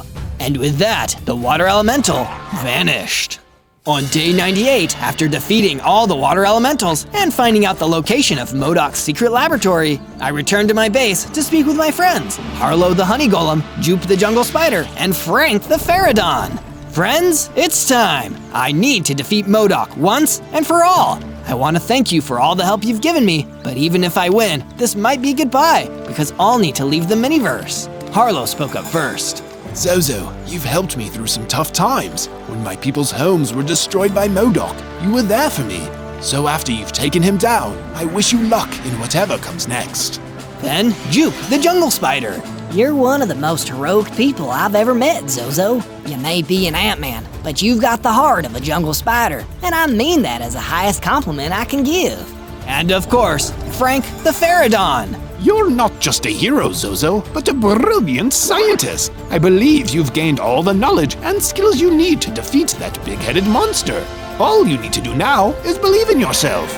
On day 99, with everything prepared, I decided to make my way to MODOK's evil laboratory so I could stop the dastardly villain and escape the miniverse once and for all. Using my refined Pim particles in my fully upgraded suit, I decided to make myself incredibly tiny so none of MODOK's guards would spot me. On the way there, I ran into a cockroach who was about the same size as me in my shrunken form. Hey, Mr. Cockroach, hope you're having a good day. I'm on my way to defeat a supervillain. The name's Carl, my friend, and I wish you luck in your quest. Defeating a supervillain sounds like a pretty cool thing for you to do. I continued on my quest until I reached the laboratory, but as could probably be expected, it was surrounded by sentinels, powerful mutant zombies created by MODOK's evil experiments. Maybe they won't see me if I'm tiny, but what if they do? I don't know if I could take them all on at once. Then I heard big, thundering footsteps coming towards me, and I turned to see Peter Polypham. Maybe I can be of service. Peter, have you come to help me? Sure have, Zozo. You helped me save my kid, so now I'm gonna help you stop your supervillain. I'll distract those doofy mutant zombies. You head in there, and you bring the big boss down. You got it, Peter. Let's end this thing. On day 100, I ran past the gang of mutant zombies while Peter Polypham distracted them and entered MODOK's evil laboratory. The big-headed bad guy himself was waiting for me as soon as I came in. It's over, MODOK. I know your plans, but they won't do you any good now. I have the Pim particles and my suit is fully operational. If I was you, I'd just give up. But you're not me, Zozo. I'm a genius, a visionary scientist. You're just a goofball who likes to dress up like a bug. If you were truly smart, you'd be able to see the value in what I'm doing here. All I see is an evil guy who's hurting people to benefit himself. And if you can't see that, then I guess we better just get this over with. I prepared to size shift into an even tinier version of myself when MODOK blasted me with some kind of shockwave that blocked my powers. Too bad, so sad. Mutated zombies, take care of him. A bunch of MODOK's mutated zombies came running out to attack me. Of course, a coward like him wouldn't want to fight for himself. I'm ready. I'll take you all on. I pulled out my diamond sword and attacked before they attacked me. Thanks to my upgraded suit and diamond armor, it's not like they could do much damage to me anyway. Soon enough, every single one of them was defeated. It was just me and MODOK. You still can't defeat me. Do you really think you have any hope at defeating my power and my genius, you puny little Ant-Man? Puny? Is that what you're calling me? I activated my PIM particles and started to grow. It didn't take long for me to tower over MODOK with my new giant size. How about now, MODOK? Oh no! With one more strike from my giant size, MODOK was defeated! Finally, after 100 days of struggle, I could leave the miniverse. On day 1, I spawned in as APHMAU, ready to begin my latest Minecraft adventure. And wow, look, I've got 5 hearts. It must be because APHMAU is so good at making friends. But wait, there was nobody else around me in the forest. That didn't seem right. APHMAU always has her friends, especially her best friend, Ian. I started looking around to see if I could find him. Ian? Can you hear me? Ian! I don't like hanging out in this creepy forest alone. But I wasn't alone. Suddenly, a huge humbaba came running out of the trees towards me. Are you calling for Ian? Oh, that annoying little brat has given me enough trouble already. If you're a friend of his, I'm gonna need to kidnap you too. So that's what happened to Ian. He always knew how to make a bad first impression. I turned and ran away from the forest. There was no way I could fight that big humbaba unarmed. Get back here, you little twerp. There will be no escape once I reach my full power. That didn't sound good. I kept running until I couldn't see the humbaba anymore and stopped to catch my breath after the chase. So he kidnapped Ian. I need to get him back. I really don't like that thing the humbaba said about reaching his full power. But I didn't have time to think about it. Suddenly, Endermen were coming out of the trees all around me, grasping for me with their long, spooky arms. Uh-oh, gotta go. I ran off again until there were no Endermen to be seen. I hid underneath a big tree to get some sleep in secret. It's harder to make friends in this world than I thought. On day 2, I woke up with a sore back. Sleeping on the ground under a tree isn't that comfortable. I needed to make myself a base. But first, I needed to get myself some materials. I started breaking down a tree with my bare hands to get the material for a crafting table. Ow! My hands are gonna be sore after that one. I built a crafting table and used that to craft my first set of tools. A wooden pickaxe, a wooden axe, and of course, a wooden sword. Now it's base building time. But there wasn't much space in the forest, so I headed out into the plains to start building my base on a wide, even plain. I admired the plains from my new balcony. Nothing can sneak up on me here. That's when I saw a bunch of freaky little creatures crawling towards my base. Are those enderophages? That doesn't make sense. What are they doing outside of the end? Either way, I needed to get them out of here to finish building my base. I went outside, pulled out my sword, and started attacking them, being careful not to let them attack me. If an enderophage attacks you, you get ender flu, and nobody wants that. Get out of here, you nasty little viruses! I kept attacking them until there were no more left. And stay out. I went back in to continue working on my base. The first room I finished was my sleeping quarters, complete with a nice, comfy bed. This sure beats sleeping under a tree. On day 3, I woke up feeling well rested and decided to continue expanding my base. I left the plains and walked back into the forest to gather more material with my new tools. After all, I needed to build a room for Ian after I rescue him from the humbaba. On the way through the forest, I discovered an opening into a cave and decided to explore. Who knows what treasures I might find in there? But as I got deeper and deeper into that cold, dark cave, I realized treasure wasn't the only thing inside. Suddenly, an armed Mimikyu snuck up behind me. Before I could even react, it hit me with its mimic sword, taking out a good chunk of my health. Get away from me, you lousy slime! I'm just trying to gather some supplies. But it didn't listen. It just kept attacking me. My sword was like a toy against it. Whatever adventurer it copied a shield from was too strong. For a minute there, I thought I was a goner. Until a friendly Chocobo came running out of the cave towards me. Hop on my back, kid. It isn't safe in here. Thanks, that's an offer I can't refuse. I jumped onto the Chocobo's back and rode her out of the cave, leaving the Mimikyu behind us in the dark. We ran until we reached my base, where I finally dismounted off of the Chocobo. Thanks for the save, Chocobo. I'm Zozo. What's your name? I'm Coco. Guess our names are kind of similar. You did a great job saving us from that Mimikyu. I'm pretty sure I wouldn't have survived without you. The Mimikyu are just the beginning of it. Haven't you noticed all of the ender creatures that have been bothering everyone around here? It's all Estragon the Humbaba's fault. Wait, the Humbaba? I think we should stick together. That's the guy who kidnapped my friend. On days 4 to 5, I invited Coco the Chocobo into my base. Be it ever so humble, there's no place like home. Nice place. Where will I sleep? That's when I realized he wouldn't really fit through the door. Well, where do you want to sleep? Personally, I've always felt a little safer underground. Is that doable? You betcha, Coco. I mined a space underground in my little base and built Coco a cozy underground room to sleep in. By the time we were done, it was nighttime and we were exhausted. It feels so nice to have a friend staying at my base with me too. But we didn't get to cool off for long. We heard the sound of zombies moaning outside. Jeez, we can't catch a break, can we? You hang back this time, Coco. You've already saved my bum once today. Now it's my turn to help you out. I climbed up the stairs and pulled out my sword. It may be wooden, but I could still outwit a bunch of zombies, even at my lower power level. I ran in, taking advantage of my speed to lure the zombie horde away from my base. That'd keep Coco safe. Now it's time to tango, you undead fiends. Once I was far enough away, I started picking them off one by one, defeating each one quickly before the rest could gang up on me. You know that age-old rule, never get surrounded by zombies. This'll teach you to invade my base. It's just rude, you know? I noticed that one of them dropped an enchanted book on the ground. I ran in and picked it up right away. Oh wow, protection level 4. This will improve the strength of my armor. That's perfect. On days 6 to 8, I decided to build a chicken farm on my base so I could collect the eggs and make myself some nice meals.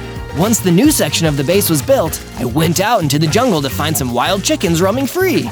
Here, little chickens, I'll put up some fences and make you some nests. While I was there, I collected a few apples from the trees too. Munch, munch, munch. Back to full hearts. Nice. And just in time too, because I saw a Stragon the Humbubba coming towards me through the trees. He was carrying a bow with flaming arrows. We meet again, Zozo. You're a long way from your base. Estragon, I know your name now. What did you do with my friend Ian? Ian. I'm sick of hearing that name. Almost as sick as I am of keeping him as a hostage. But it'll all be worth it when it's time for the sacrifice. What? Sacrifice? What are you gonna do to my friend? I've told you too much already, Zozo. Now it's time for you to run. If you want to survive, that is. He started shooting fireballs at me, and all I could do was run away. There was no way I could face him with just a wooden sword. Run, Zozo, run! It doesn't matter. I'll catch you in the end, no matter what. He kept firing more fireballs as I kept running. There were so many I could barely dodge them all. I just kept ducking and weaving between the trees. They were my only protection. Why can't you just leave me alone? I can't have you getting in the way of my plans, Zozo. I won't risk it.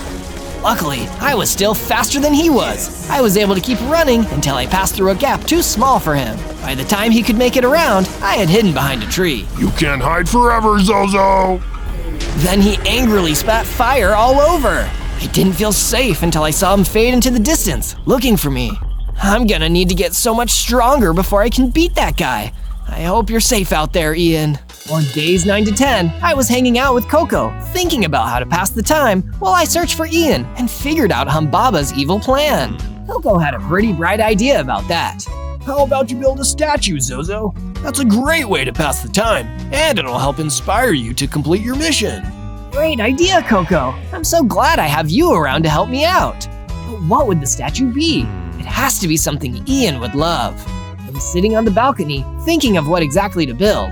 Oh wait, I know! I'd build a statue of Ian. He'd love to have a big statue of himself to look at. I ventured out to the plains where I started mining some more materials. This would help me build my statue and improve my base.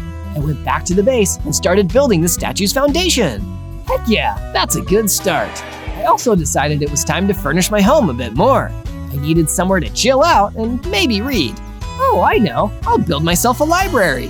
That will be the perfect place to study and relax. Yes. I built myself a nice, cozy library with bookshelves, chairs, and a fireplace. Now this is the way to live. On days 11 to 12, I was exploring a cave, searching for more materials, when suddenly an ancient spirit villager appeared right in front of me. Oh no, a ghost! Be not afraid, Zozo. How do you know my name? I know many things. As an ancient spirit, it is my duty to guide heroes and warriors who are pure of heart to their destiny. I can sense that you have a mission, Zozo. I can give you the answers, but you must ask the right questions. Well, a humbaba named Estragon kidnapped my best friend Ian, and I think he's up to something bad. Can you tell me everything you know about him? Yes, Estragon the Humbaba. There is a great darkness in that creature's heart. He started out like any other Humbaba, living in the desert plains with his family. But like many evil men, Estragon wasn't satisfied with what he had, with the love of his friends and family. He always lusted for power, to gain control over others. His quest to become a more powerful being led him to the end, a realm even darker and further from the overworld than the Nether. He knew that the forces of the end would give him power he only dreamed of, but it exacted a terrible price in return, a sacrifice. He wanted the power of the end. He would need to forsake the overworld and help the Endermen and Enderophages take it over and make it their own. He gains power to perform this ritual through sacrifice. I would wager that this is his intention with your friend, Ian. What? That's even worse than I thought. I need to get stronger and defeat this guy before he can hurt anyone else. From days 13 to 15, I returned to the cave where I first met Coco the Chocobo. I wanted to get strong enough to defeat Estragon the Humbaba. I needed to at least be strong enough to defeat that Mimikyu. As I got deeper into the cave, I saw it was waiting for me on top of a stalagmite. Clearly he had gotten some flair for the dramatic. As it hopped down towards me, I dodged and went for his back, trying to hit him where he couldn't block with his shield. He took a lot of hits from my wooden sword, but eventually I did manage to defeat it with a good swing to the back. The fight made a difference because I could feel myself leveling up. I went from 5 to 8 hearts, got twice as strong, and gained a new ability, Disguise. APHMAU is great at fitting in, so I could now convince some lower level mob groups that I'm one of them, just as long as I don't act too out of character. This will probably come in handy later. After that, I mined some stone and left the cave. All this will help me rescue Ian and stop Estragon someday. On days 16 to 19, I built myself a crafting room so I could make better gear. I used my crafting table and the stone I'd collected to make myself a new set of gear, a stone sword, a stone pickaxe, and a stone axe. We've just entered the Stone Age, baby. I realized I needed more materials for base building and crafting. That's why I started exploring an underground cavern near my base. The deeper I got into the cavern, the more I noticed how cold it had gotten, even cooler than you'd usually expect for an underground cavern. That's when I noticed an Iceman standing deeper into the cavern, waiting for any intruders to enter. He was walking towards me. I needed to think fast. Now is probably a good time to try out my new disguise ability. As the Iceman approached me, I switched into my Iceman disguise. Hey, who goes there? Hey, it's me, fellow Iceman. So nice to see another one of my cold bros down here. Oh, yeah, I guess it is nice to see another Iceman down here. It looks like my disguise worked. Well, what can I do you for, fellow Iceman? You mind if I mine some materials? I need to upgrade my equipment. Sure thing, bud. Be my guest. My new disguise ability was already coming in handy. With the Iceman's approval, I mined some extra stone and made my way back to my base. On days 20 to 22, I woke up to Coco the Chocobo outside the door to my bedroom, frantically calling for me. Zozo! Zozo! It's an emergency! What's wrong, Coco? Estragon the Humbaba is right outside. I think he's here to see you. Uh-oh, I better get dressed and go see him then. I grabbed my equipment and ran out of the base. I saw Estragon the Humbaba standing there, waiting for me. Meet again, Zozo. Our last meeting was cut tragically short. If I recall correctly, you ran away like a coward. Will you run away now? I'm through running away. I'm ready to take you on, Estragon. Are you brave enough to fight me directly? Gladly. Estragon readied his claws and ran at me. We dueled, managing to dodge or parry most of each other's blows. Impressive. You've gotten a lot stronger since we last fought. Thanks for providing the encouragement. As we kept fighting, I managed to hold my own, but I was getting tired. Lucky for me, it seemed like Estragon was getting tired too. You've proven yourself, Zozo, but this isn't even my final form. The next time we fight, it'll be the end of you. Mark my words. And with that, he ran off, leaving us on a draw. But the next time I would meet him, I finally believed it might be my turn to take home the victory. When I'm done with you, Estragon, the only end you'll need to worry about is your own.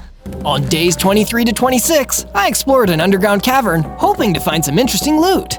Using torches I placed along the wall to light my way, I walked deeper and deeper into the belly of the cavern.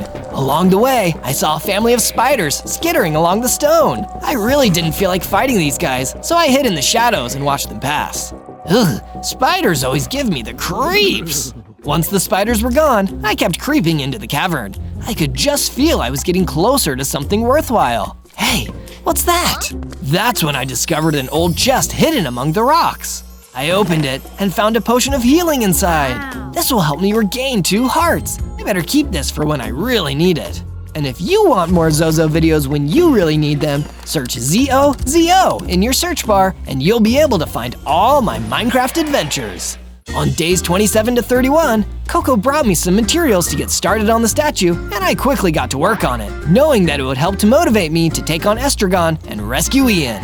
This is looking rad, but I can't help but feel like it's missing something. I realized pretty quickly that the statue needed some more colors to really bring it to the next level. I made my way over to a nearby desert where I found some abandoned sheep in a pen. Their wool is exactly what we need for the statue. As soon as I tried to get closer, however, a gang of husks appeared from behind the sands. It was too late to use my disguise skill. They'd already seen me, and now I was in trouble. I'm guessing you guys don't want to just talk this one out? Spoiler alert, they didn't. I pulled out my stone sword and started fighting off the gang of angry husks. There were plenty of them, but I was a lot stronger than I used to be. I bet you wished you'd just talked it out with me now, huh? Some husks with bows were hiding on top of a sand dune, firing arrows at me. But they weren't as good a shot as Estragon, so I was able to dodge their arrows and run at them. Come on, guys, you can do better than that. I swung my sword again and again and again, never letting up. By the time I was done, those ancient bad guys were done, and I was free to explore the pen. I found a big stash of wool in a nearby chest. Since I had what I needed, I set the sheep free. Enjoy your freedom. With that done, I made my way back to my base to continue work on the statue. On days 32 to 35, I decided I needed a change of scenery, so I left my base and ventured down to the swamp to see if there were any interesting materials to collect. It's got that fresh swamp smell, but I didn't find any interesting materials. Instead, I found a swarm of monstrous swamp leeches, and I really didn't want them to get too close to me. I think I might be allergic to leeches, especially giant monster leeches. As I tried to run away, I fell into the bog and found even more monstrous swamp leeches slithering through the water towards me. I needed to get out of here. I climbed out of the water and started running as fast as I could as the leeches started slithering up onto the ground behind me. Those monsters must be really hungry, but I don't want to be on the menu, you nasty leeches. I pulled out my sword and I was able to fight a few of them off. But every time I took out a few of them, more crawled out of the water. I was on their turf now. Okay, I'm leaving. Just please stop trying to eat me. After running for a while, I finally managed to escape all the hungry leeches. I stopped for a minute to catch my breath, and that's when the Iron Chicken ran out to meet me. Please, kind stranger, I need your help. Of course, tell me what's happening. My chicken friend was kidnapped and dragged away into a tomb, but it's too heavily guarded for me to go and get her back myself. Will you help me do it? I will. My friend got kidnapped too, so I know exactly how you feel. I'll get right on it. On days 36 to 39, I followed some instructions the Iron Chicken gave me until I found my way over to the ancient tomb. Of course they'd be hiding the kidnapped chicken in the creepiest place possible. Duh. Getting in wouldn't be easy. I could see a powerful looking stone monster guarding the gate, and I had no idea what other enemies or traps were waiting for me inside. I needed to think of a way to approach this tactically. Wait, I have an idea. The stone monster hadn't seen me yet, so I could use my disguise skill to infiltrate the building without needing to fight the stone monster. Once I was inside, I could try to find the chicken and sneak back out. It'd be a flawless plan, and nobody would need to get hurt. That's the APHMAU way. What could possibly go wrong? Days 40 to 43, I put my plan into action. I used my disguise ability to take on the form of a stone monster and approach the stone monster guarding the entrance to the ancient tomb. Hey there, fellow stone monster. How's it going? Do I know you? Well, we're both stone monsters, aren't we? What's up? You guarding the tomb? Can I go in? Look, buddy, this is a security job. I don't let anyone into this tomb unless I know them. So, who are you? I feel like I definitely know you from somewhere.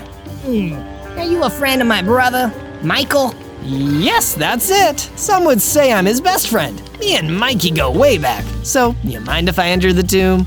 You dope. I don't have a brother. I'm taking you down. My disguise was foiled. The stone monster ran towards me, and I used my speed and agility to dodge around him and run into the ancient tomb. Don't worry, chicken. I'm coming for you. I ran into the tomb. It was a cold, dark passageway where I could barely see in front of my face. Put up a couple torches along the walls just so I could find my way around. That's when I found a potion of night vision laying around on the floor of the tomb. This is perfect, just what I needed. I took the potion just in time to see a vicious ruby mummy running towards me. It gave me the fright of my life. I dodged the lunging mummy and only then noticed a green chicken cowering behind the mummy. Hey chicken, come with me. We need to get out of this scary dump. I didn't have to tell the chicken twice. She ran after me as I ran out of the tomb, leaving the shambling ruby mummy behind us. We also passed the big, strong stone monster on the way out and left the tomb for good. The green chicken and I returned to the swamp where she was reunited with her good friend, the Iron Chicken. Thank you, Zozo. I'll never forget this. No problem, Iron Chicken. I just hope I don't need to go into any more creepy tombs anytime soon. On days 44 to 49, after reuniting with the chickens, I decided I needed a little reminder of the friend I was doing all of this to save. I haven't forgotten about you, Ian. That's why I continued working on the statue with some of the materials I'd been gathering. It was getting a little taller every day. I loved seeing my work get better and better like this. Okay, the statue is coming along nicely, but now I need to beef up my home defenses a little. I mined some stone out of the ground nearby and started building a wall around the base to keep it secure from any potential attackers. I'd like to see Estragon break in now. Oh wait, I should probably build a door. I built a double door into the front of the perimeter gate and mounted torches all around the sides to ward off mobs. After that, I got to work making Ian a room of his own. He needed a good place to stay after I got him back from Estragon. While I was at it, I decided to add a kitchen as well. Can't live off of apples forever. Now my base was really coming along. On days 50 to 53, my new security system was put to the test when Estragon the Humbaba attacked the base again. And this time, he brought friends. There was an army of enderophages, headed by one of Estragon's generals, the mutant Enderman, who was larger and stronger than your average Enderman. You just don't know when to quit, do you, Estragon? Why would I quit, Zozo? I hold all the cards. You've been getting too big for your boots. This is gonna teach you a valuable lesson about your place in things. Minions, attack! On Estragon's order, the army attacked. I thought my new perimeter wall would keep me, Coco, and our base safe, but that's when the mutant Enderman came in. He teleported past the wall and opened the door from the inside. That's when the enderophages came storming into the base. Uh-oh, this isn't good. I pulled out my stone sword and tried my best to fight off the enderophages. But as they attacked me, I caught the ender flu and felt myself getting temporarily weaker. I wasn't even strong enough to stop them from getting to Coco the Chocobo. Zozo, help! They've got me! Coco, no! But it was already too late. Estragon teleported away with Coco. All that was left at the base was me, the enderophages, and the mutant Enderman. That's it! All of you bad guys are going down!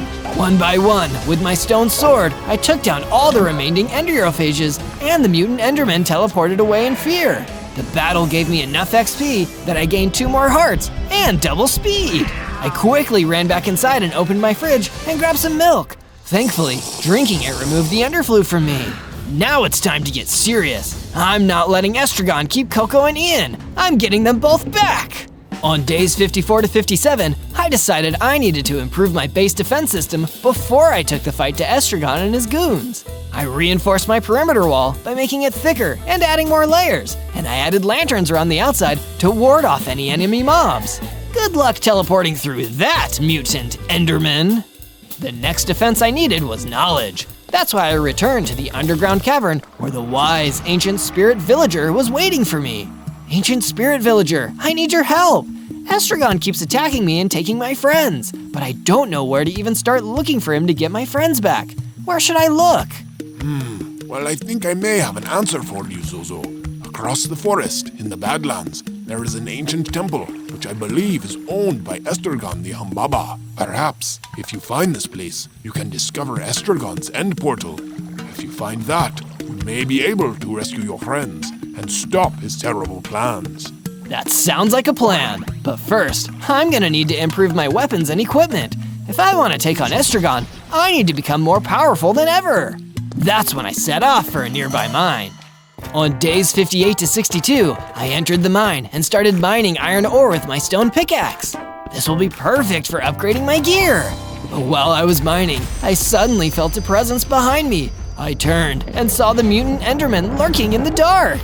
You again? I've had enough of you. The mutant Enderman teleported toward me, but I wouldn't let him get the advantage here. I pulled out my stone sword and finally put an end to the crafty teleporting villain.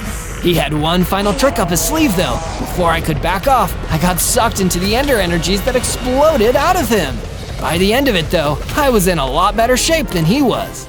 You picked the wrong side, mutant Enderman. I gathered up the rest of the iron and returned to my base. There, I used my crafting table to create an iron sword, an iron pickaxe, an iron axe, and a full set of iron armor. Looks like I'm getting stronger and stronger every day. Yeah! On days 63 to 66, I continued working on the statue. It was coming along well, but it still had a long way to go. And it was a heck of a lot harder to build without any of my friends here to help me. But I had to keep going, because that's what heroes do. That, and go on adventures, of course. If you want to make sure you never miss an exciting Zozo adventure, hit subscribe and click the bell to get notifications. We promise we've got some even cooler adventures on the way. And you can even suggest your ideas for adventures down in the comments. I love hearing what you have to say. But now, it's time to continue my quest. Let's do this! On days 67 to 70, I followed the ancient spirit villager's instructions to find Estragon's hidden dungeon. I trekked across the forest until I reached the Badlands. There, I finally found a cave entrance guarded by a few floating ghasts. With this kind of security, this has gotta be Estragon's secret dungeon. I bet Ian and Coco are trapped in here. Using my impressive speed, I ran in through the cave's entrance, avoiding the fireballs blasted at me by the patrolling ghasts. You can't catch me. I'm gonna get in there and save my friends. On days 71 to 74, I entered the dungeon. There were wither skeleton skulls on the floor, but suddenly, in a black puff of smoke, they reanimated into wither skeletons. Great! More enemies, just what I wanted. Pulled out my iron sword and started dueling the wither skeletons. They were stronger than I expected. Even iron wasn't that effective at stopping them. I jumped to a platform off the side of the bridge to make some distance between us. That sure is a long way down. The wither skeletons were hesitant to follow over the gap. Then I took a look around and noticed something sitting on the ground nearby. I couldn't believe what I was seeing. Whoa, a mace! That's one of the most powerful weapons out there. Looks like I'm getting some good luck after all. With the mace, I made short work of the wither skeleton squad, blasting them all into a pile of ebony bones. Not so tough now, huh? After defeating the wither skeletons, I noticed a gate at the back of the dungeon.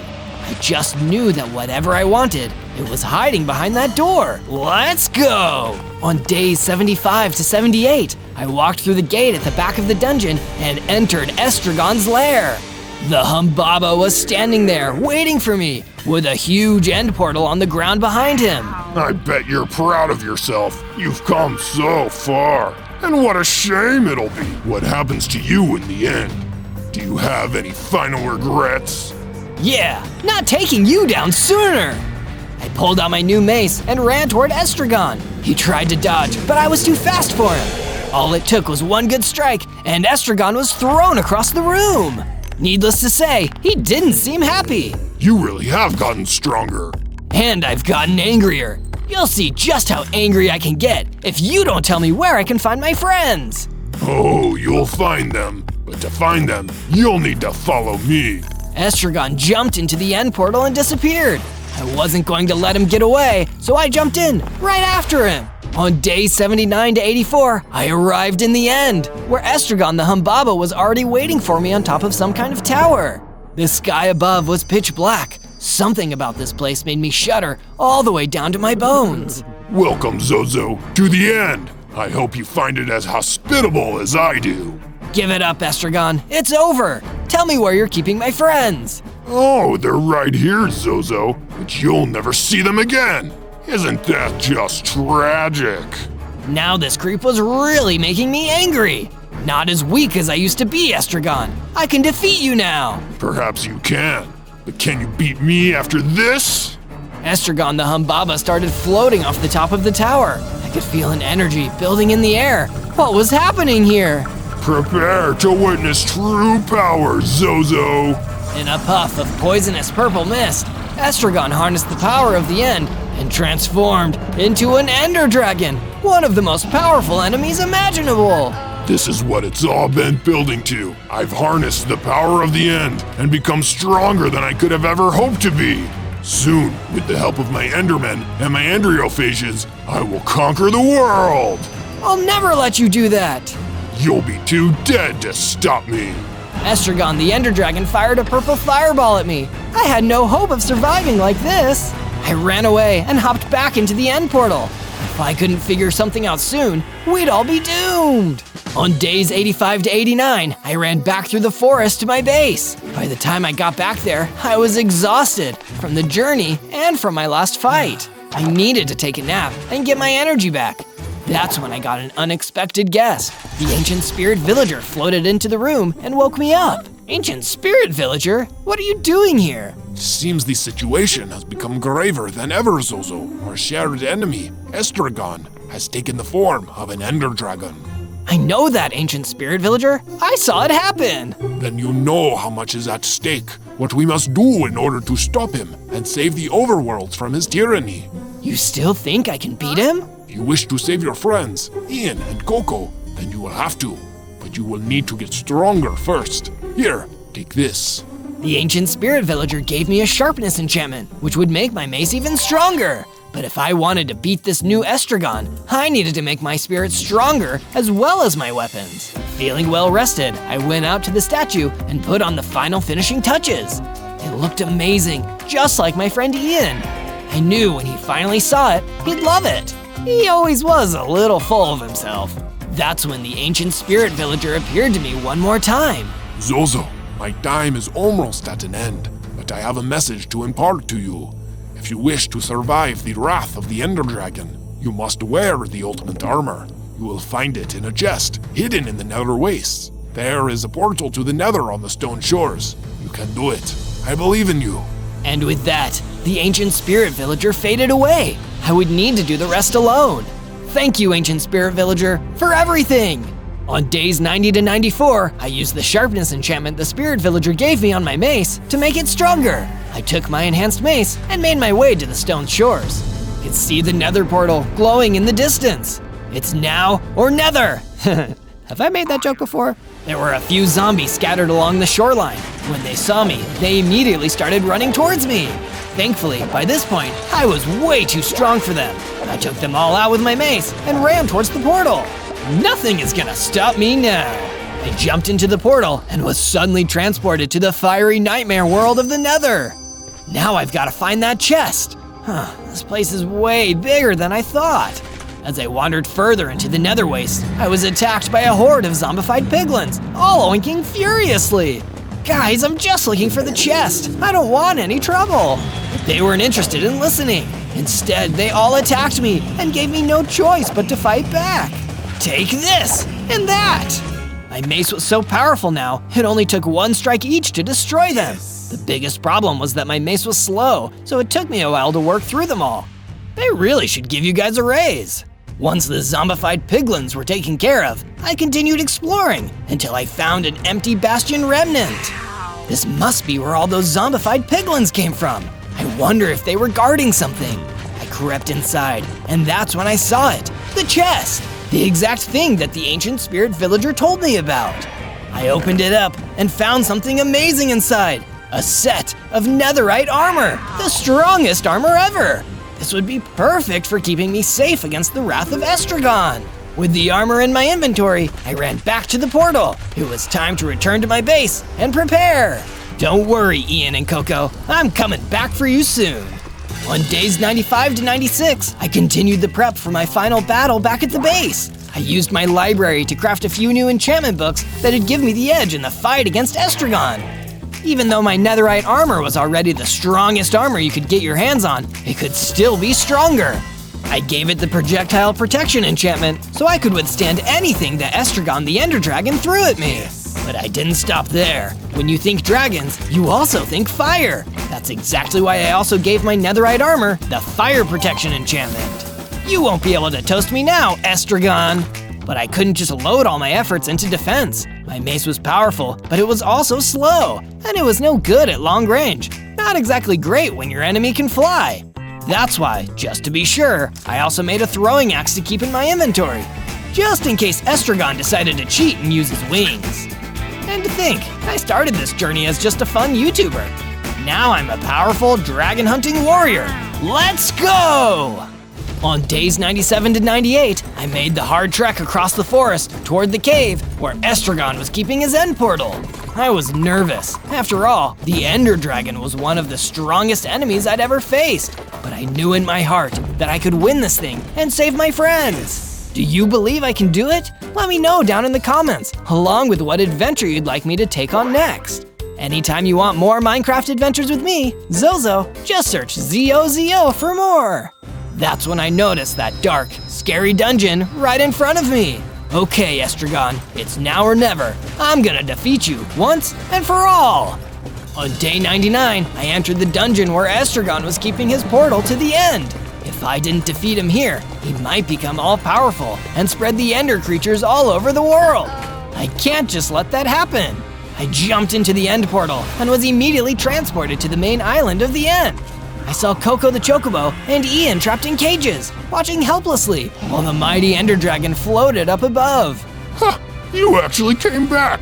I can't tell whether you're brave or just foolish, but I'll destroy you either way. Coco and Ian looked amazed to see me here, and I was so happy to see them. Zozo, I can't believe you actually came back to help us. This is literally the coolest thing you've ever done. Don't worry, guys, I'm gonna save you. That just made Estragon laugh. I thought it might be nice for them to see you get destroyed. It's a little parting gift from me to you, you pathetic little weakling.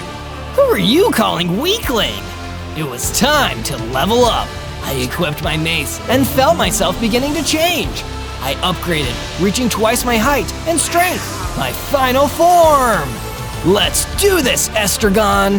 Estragon immediately swooped down towards me, doing the Ender Dragon dive. I quickly ran and dodged out of the way as he collided with the ground. That was too close. I grabbed my mace and ran towards him, ready to deal a blow, but he was already up and flying around again. Aw, come on, that's not fair. He unleashed a purple fireball that flew down towards me and exploded, filling the area around me with that lethal pink haze. I could hardly breathe. I needed to get out of here before it depleted my health. This is even worse than Ender Flu. The Ender Dragon had so many attacks, I could barely keep up. Just as I was recovering from the poison gas, the Ender Dragon flew towards me again, spewing a barrage of normal fireballs down onto me. If I wasn't wearing my enchanted netherite armor, I probably would have been melted, right there and then. Despite my armor, they still dealt some damage, taking out 2 of my hearts. Thankfully, I still had my healing potion to get me back to full health. Bottoms up. And Estragon certainly didn't like that. Face it, Zozo, I'm all-powerful. You can't stop me. I will rule the overworld. But I wasn't done just yet. I grabbed my throwing axe and prepared for the next attack. This time, I'd be ready. You want to finish me off, Estragon? Come on and do it then. If you insist, Zozo. I saw Estragon preparing for another dive towards me. This would be my chance. As he got closer, I threw my axe at him, throwing off his arc and sending him collapsing into the ground with an earth-shaking crash. Before Estragon the Ender Dragon could get himself back up into the air, I pulled out my powerful mace and ran over, straight towards his head. I could see him starting to panic. Wait, Zozo, no, you can't do this! This is what happens when you kidnap my friends. Boom! With one strike of my mace to his head, Estragon the Ender Dragon was destroyed for good. It was over! You did it, Zozo! Yeah, you won! On day 100, me, Ian, and Coco escaped to the end. I let them run ahead while I turned around to throw my mace into the portal to destroy it, so nobody like Estragon would ever come back. The portal started bubbling up, so I rushed to get far away from it. When I turned around, I saw a dozen of tiny falling stars raining down on the dungeon and portal, slowly reducing it to rubble. Then we made our way back to the base to finally hang out and chill. The adventure may have been over, but now with my friends back, the fun had just begun. On day 1, I spawned as an itty-bitty fire Godzilla. This is rad! But wait, I've only got 3 hearts. What? That's not rad at all. But when I focus real hard, I can make little fires. Look, I just set that tree on fire. Uh-oh, it looks like I upset the baboons who were living there. They're coming after me. I better hightail it out of here. I ran off deep into the forest. Being a tiny baby fire Godzilla wasn't working out great for me so far. Maybe if I can get bigger and stronger, I can use my powers to help people, rather than just burn their houses down. That'll help me make some friends around here. Maybe that big, tough, warped Moscow will be my friend. Hey, I'm Zozo. I'm pretty new around here. Wanna hang out? Hey, not so fast, buddy. You wanna hang out here? You gotta pay the toll. Empty your pockets, little fire Godzilla. But I don't have any money. Then I guess you better come with me, Zozo. If you can't pay, you gotta work. That was another bridge I'd already burned. I needed to run before the warped Moscow could get his big, buggy hands on me. I grabbed a few sticks from the forest and hid in a cave. These would make some pretty good torches with a little bit of my fire, so it won't be too dark in here. I proceeded to place down some torches before deciding to go to sleep for the night. I'm gonna need to get a lot stronger if I want to last out here. This place isn't kind to baby fire Godzillas like me.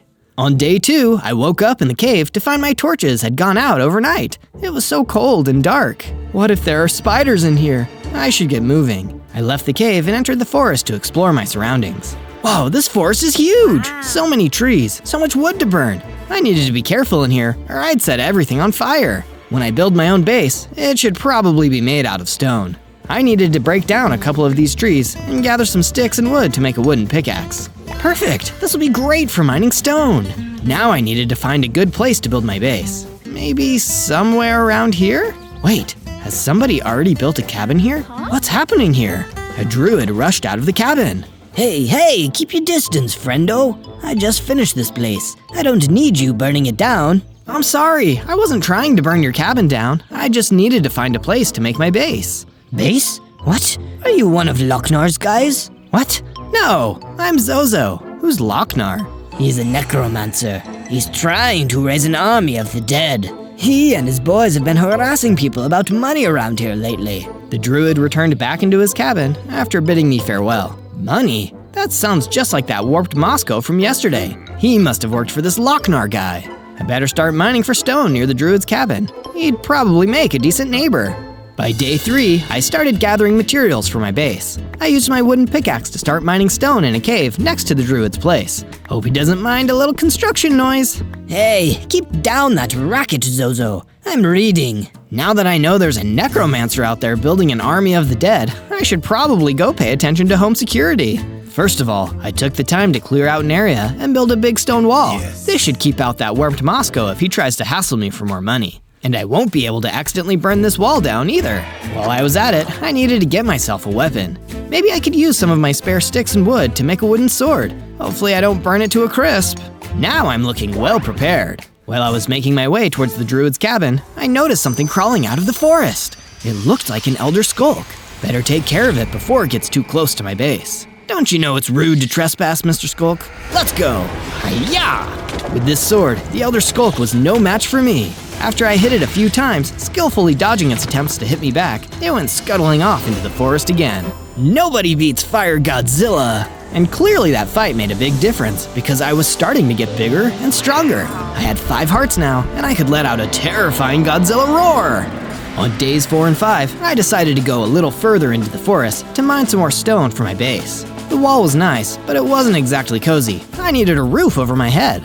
I already used some of my spare stone to make a stone pickaxe. But when I ventured out into the deep part of the woods, I ran into an old enemy, the warped Moscow. You really thought you could get away without paying the toll? You really have no idea who you're dealing with, kid. You don't want my boss to have a problem with you. Your boss? Is he a necromancer? You're smarter than you look, Zozo. My boss, Locknar the Necromancer. He's gonna come take over all this soon enough. And if you're not with him, you're against him. I'd never be the guy who wants to take over a forest by force. I may burn stuff down sometimes, but I'm still a good guy. Then I guess I've got to destroy you. And Moscow came at me so fast, I was knocked back off my feet. I pulled out my wooden sword and tried to parry all of his attacks. You can't hold me off forever, Zozo. But I was a little faster than he was. Even with my wooden sword, I was able to get the jump on the warped Moscow and defeat him. Looks like I can handle myself decently now. I should probably spend a little more time out of the forest though. On day 6 to 8, I depleted my mine in the forest. At least I was able to find some iron ore though, and craft myself a cool iron sword and an iron pickaxe. Let's just see someone try to mess with me now. But after getting attacked by the Moscow, I wanted to get away from the forest for a while. I decided to take a trip up to the mountain and enjoy that clean mountain air. And I can't burn anything down up here either. It's perfect. But suddenly, a mountain troll approached me, and it seemed like he didn't want to share the mountain with anyone. This mountain isn't big enough for the both of us, even if you are the puniest fire Godzilla I've ever seen.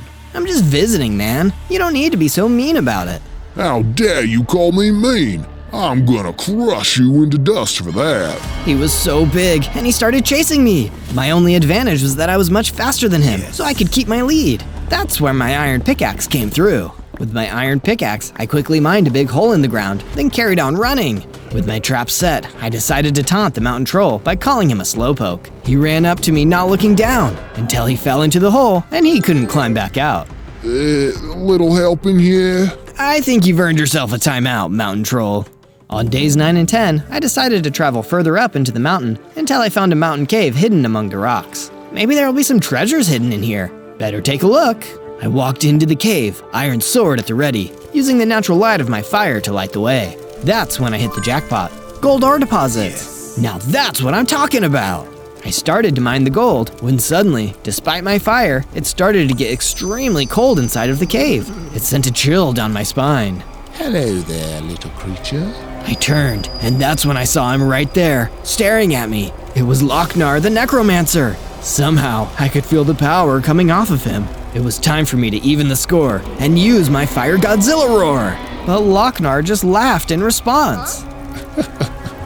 Be quiet, boy. Do you have any idea who you're dealing with? When my army walks the earth, every flame like yours will be snuffed out. I wasn't gonna take that sitting down. I ran at Lochnar with my iron sword and prepared to hit him. But with one strike from him, I was thrown back across the cave. You're so weak.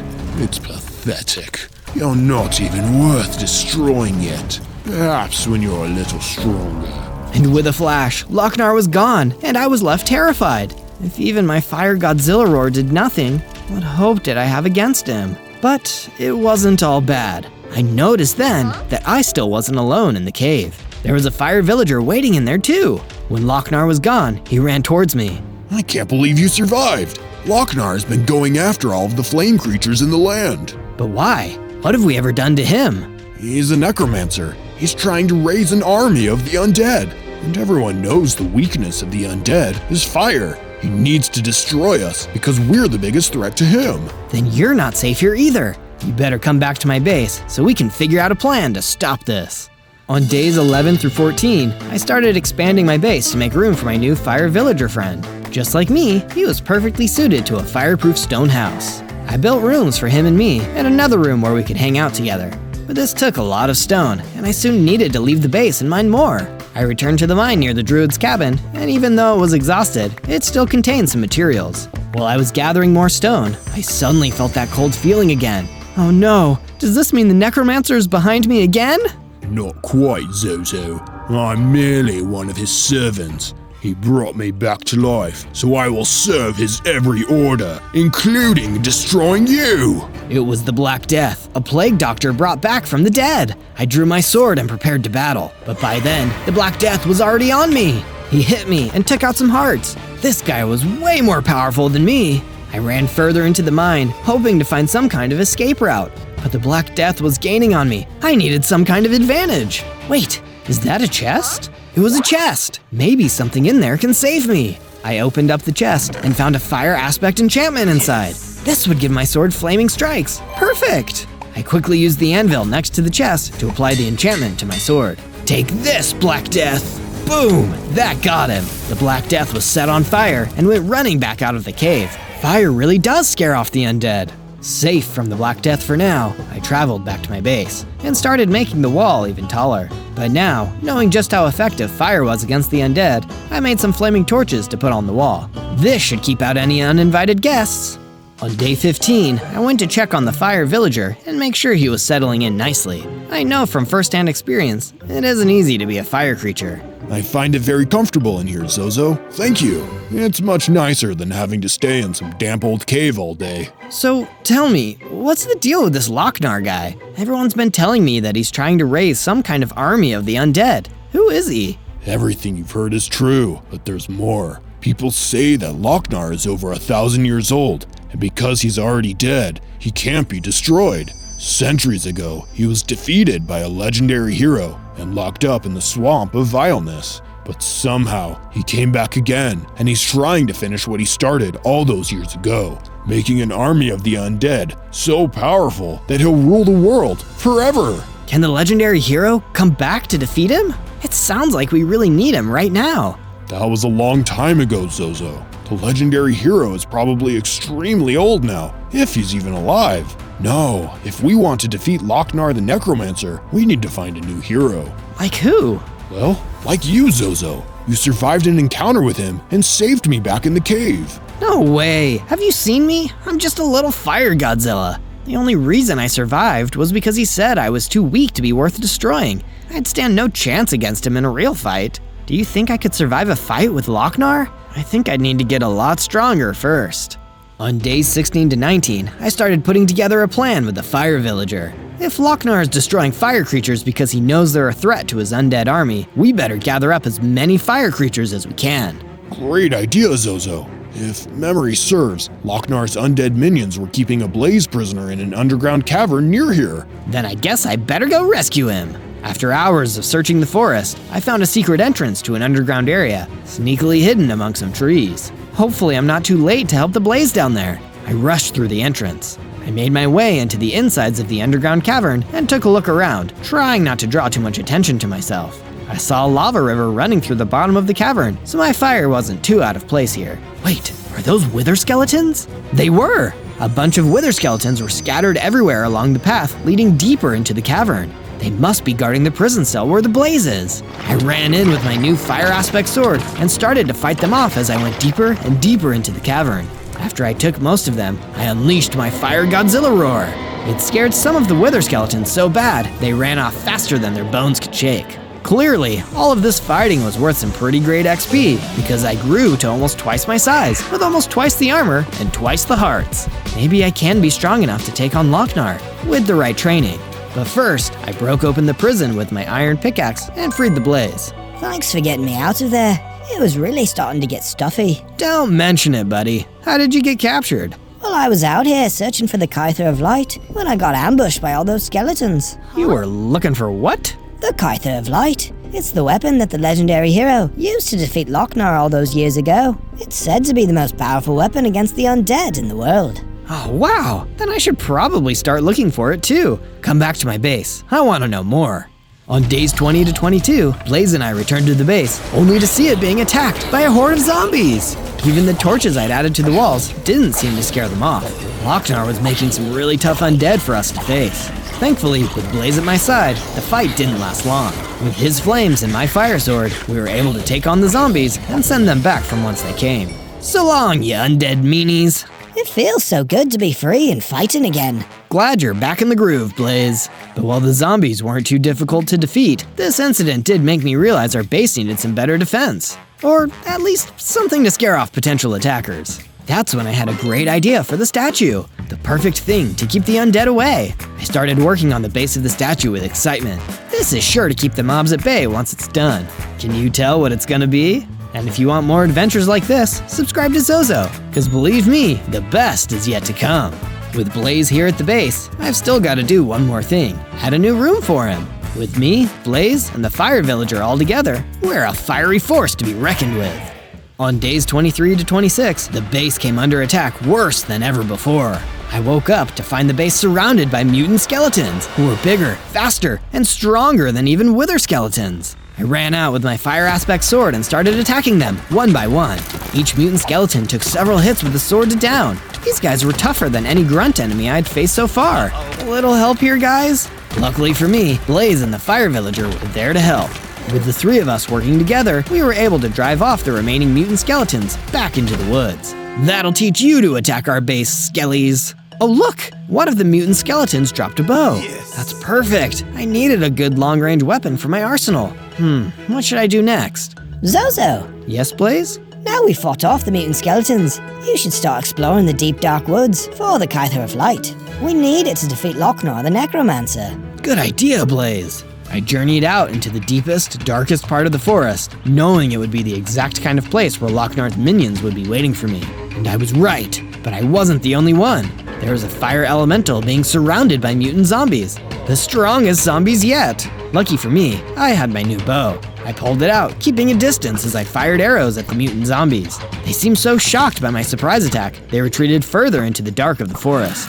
I'd saved the fire elemental. Want to come back to my base, little buddy? I'm collecting fire creatures. He seemed eager, so we headed back to the base. I built a new room to house the fire elemental, and built in a new base defense. Large holes dug into the ground around the base, so any stumbling zombies thinking of attacking would fall right in. I'm feeling safer already. On days 27 to 31, I started off by asking Blaze to tell me everything he knows about the Kyther of Light, seeing as it may be our best chance to defeat Lochnar the necromancer. It's an ancient weapon, Zozo, supposedly created by a powerful group of sorcerers, for if there was ever a great evil they needed to strike down. The legend goes that only someone pure of heart can wield the Kyther. To a being of evil, it's useless. But how can I find it? Even the most powerful weapon in the world is only useful if it's in our hands. Perhaps the legendary hero would have hidden the Kyther in the last place the undead would think to look, the Nether. Oh no, the Nether? That's one of the most dangerous places out there. I guess if it's the only place I can find the Kyther, it's off to the Nether I go. With my sword and my bow, I set off for an old nether portal in the woods. It's now or never. Yeah, bad joke, sorry. On the other side of the portal, it was all flames and lava. A fire Godzilla honestly looked kind of at home here. What didn't look at home was a huge, scary pigless running straight towards me. You must be Zozo. I guess you're here looking for the Kyther of Light. Brave kid. And I guess you're here to find the Kyther too, before I can find it. You're a smart kid too, but I've got orders direct from Lochnar. Only one of us is leaving the Nether. Let's go. I tried to draw my bow, but the pigless was too fast for me. I was lucky enough to pull out my sword just in time to counter his attack. Before he knew it, I hit him back and eventually managed to hit him in a way that made him touch lava, and due to that, he screamed a bit and moved away. You're tougher than you look, but I'll get you next time, you little twerp. And with that, he ran off into the depths of the Nether. On days 32 to 35, I traveled deeper into the Nether, leaving the wastes and entering the Crimson Forest. Wow, this place is super scary. If the legendary hero really hid the Kyther here, he must have been one tough warrior. The Nether has some of the scariest mobs around, but I was surprised to see a familiar face amongst all the trees and lava. It was a baboon, just like the one I met on my first day here. Hey, aren't you the one who burned down my tree? I'm sorry, Mr. Baboon. It was an accident. I'm a fire Godzilla. Sometimes I burn stuff down. Whatever. It doesn't matter now. What are you doing in the Crimson Forest? I'm looking for the Kyther of Light to defeat Lochnar the necromancer. Wait, you too? He attacked my family with some zombies. I heard the Kyther might be hidden in the Soul Sand Desert. Let's travel together. We have better odds. Sounds good to me, Mr. Baboon. We traveled together to the Soul Sand Desert, which was every bit as bleak and barren as the name suggests. I then noticed Lochnar the necromancer standing on top of a floating island. Hello again, Zozo, was it? Nothing about you was particularly memorable. You're all smug now, Lochnar, but you won't be when we find the Kyther and defeat you. You won't be able to find anything when you're dead.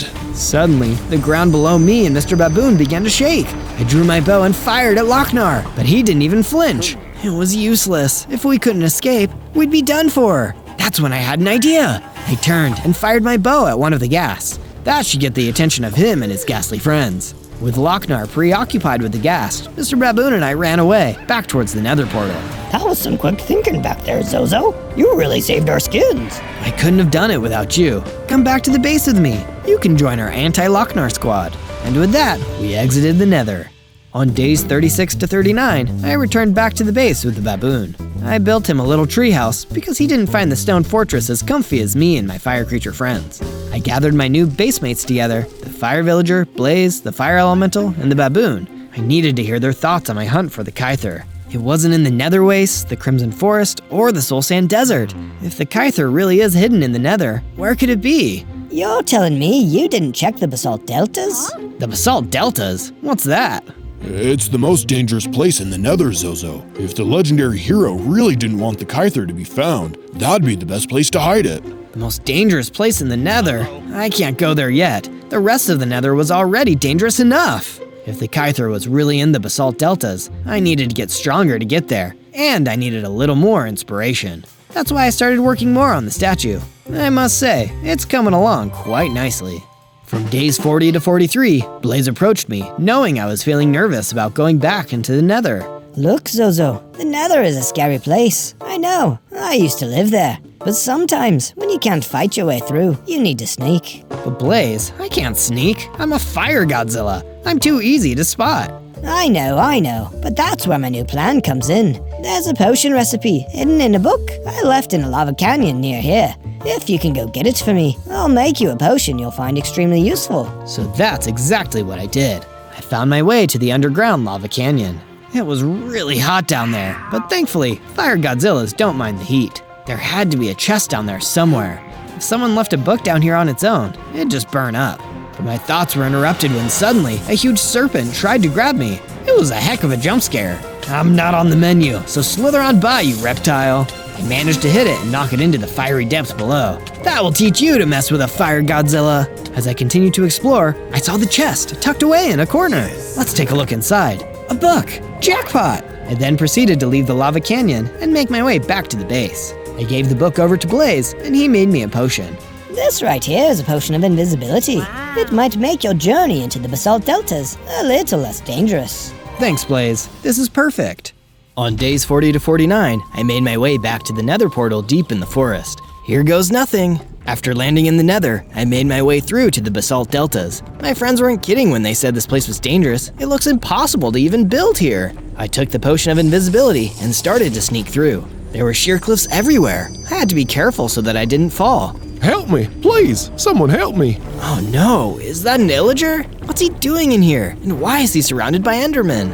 I can't just leave him like that. I need to help him, even if it means wasting my invisibility. Still keeping my distance, I pulled out my bow.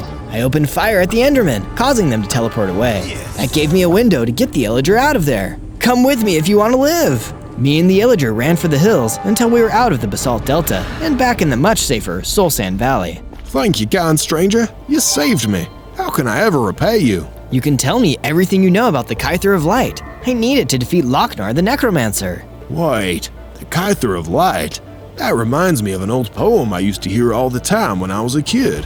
Who seeks the Kyther, brave and true, venture into the forest blue. The forest blue. Wait, that sounds like the warped forest. It's the only place in the Nether I haven't checked. Come with me, we'll go find it.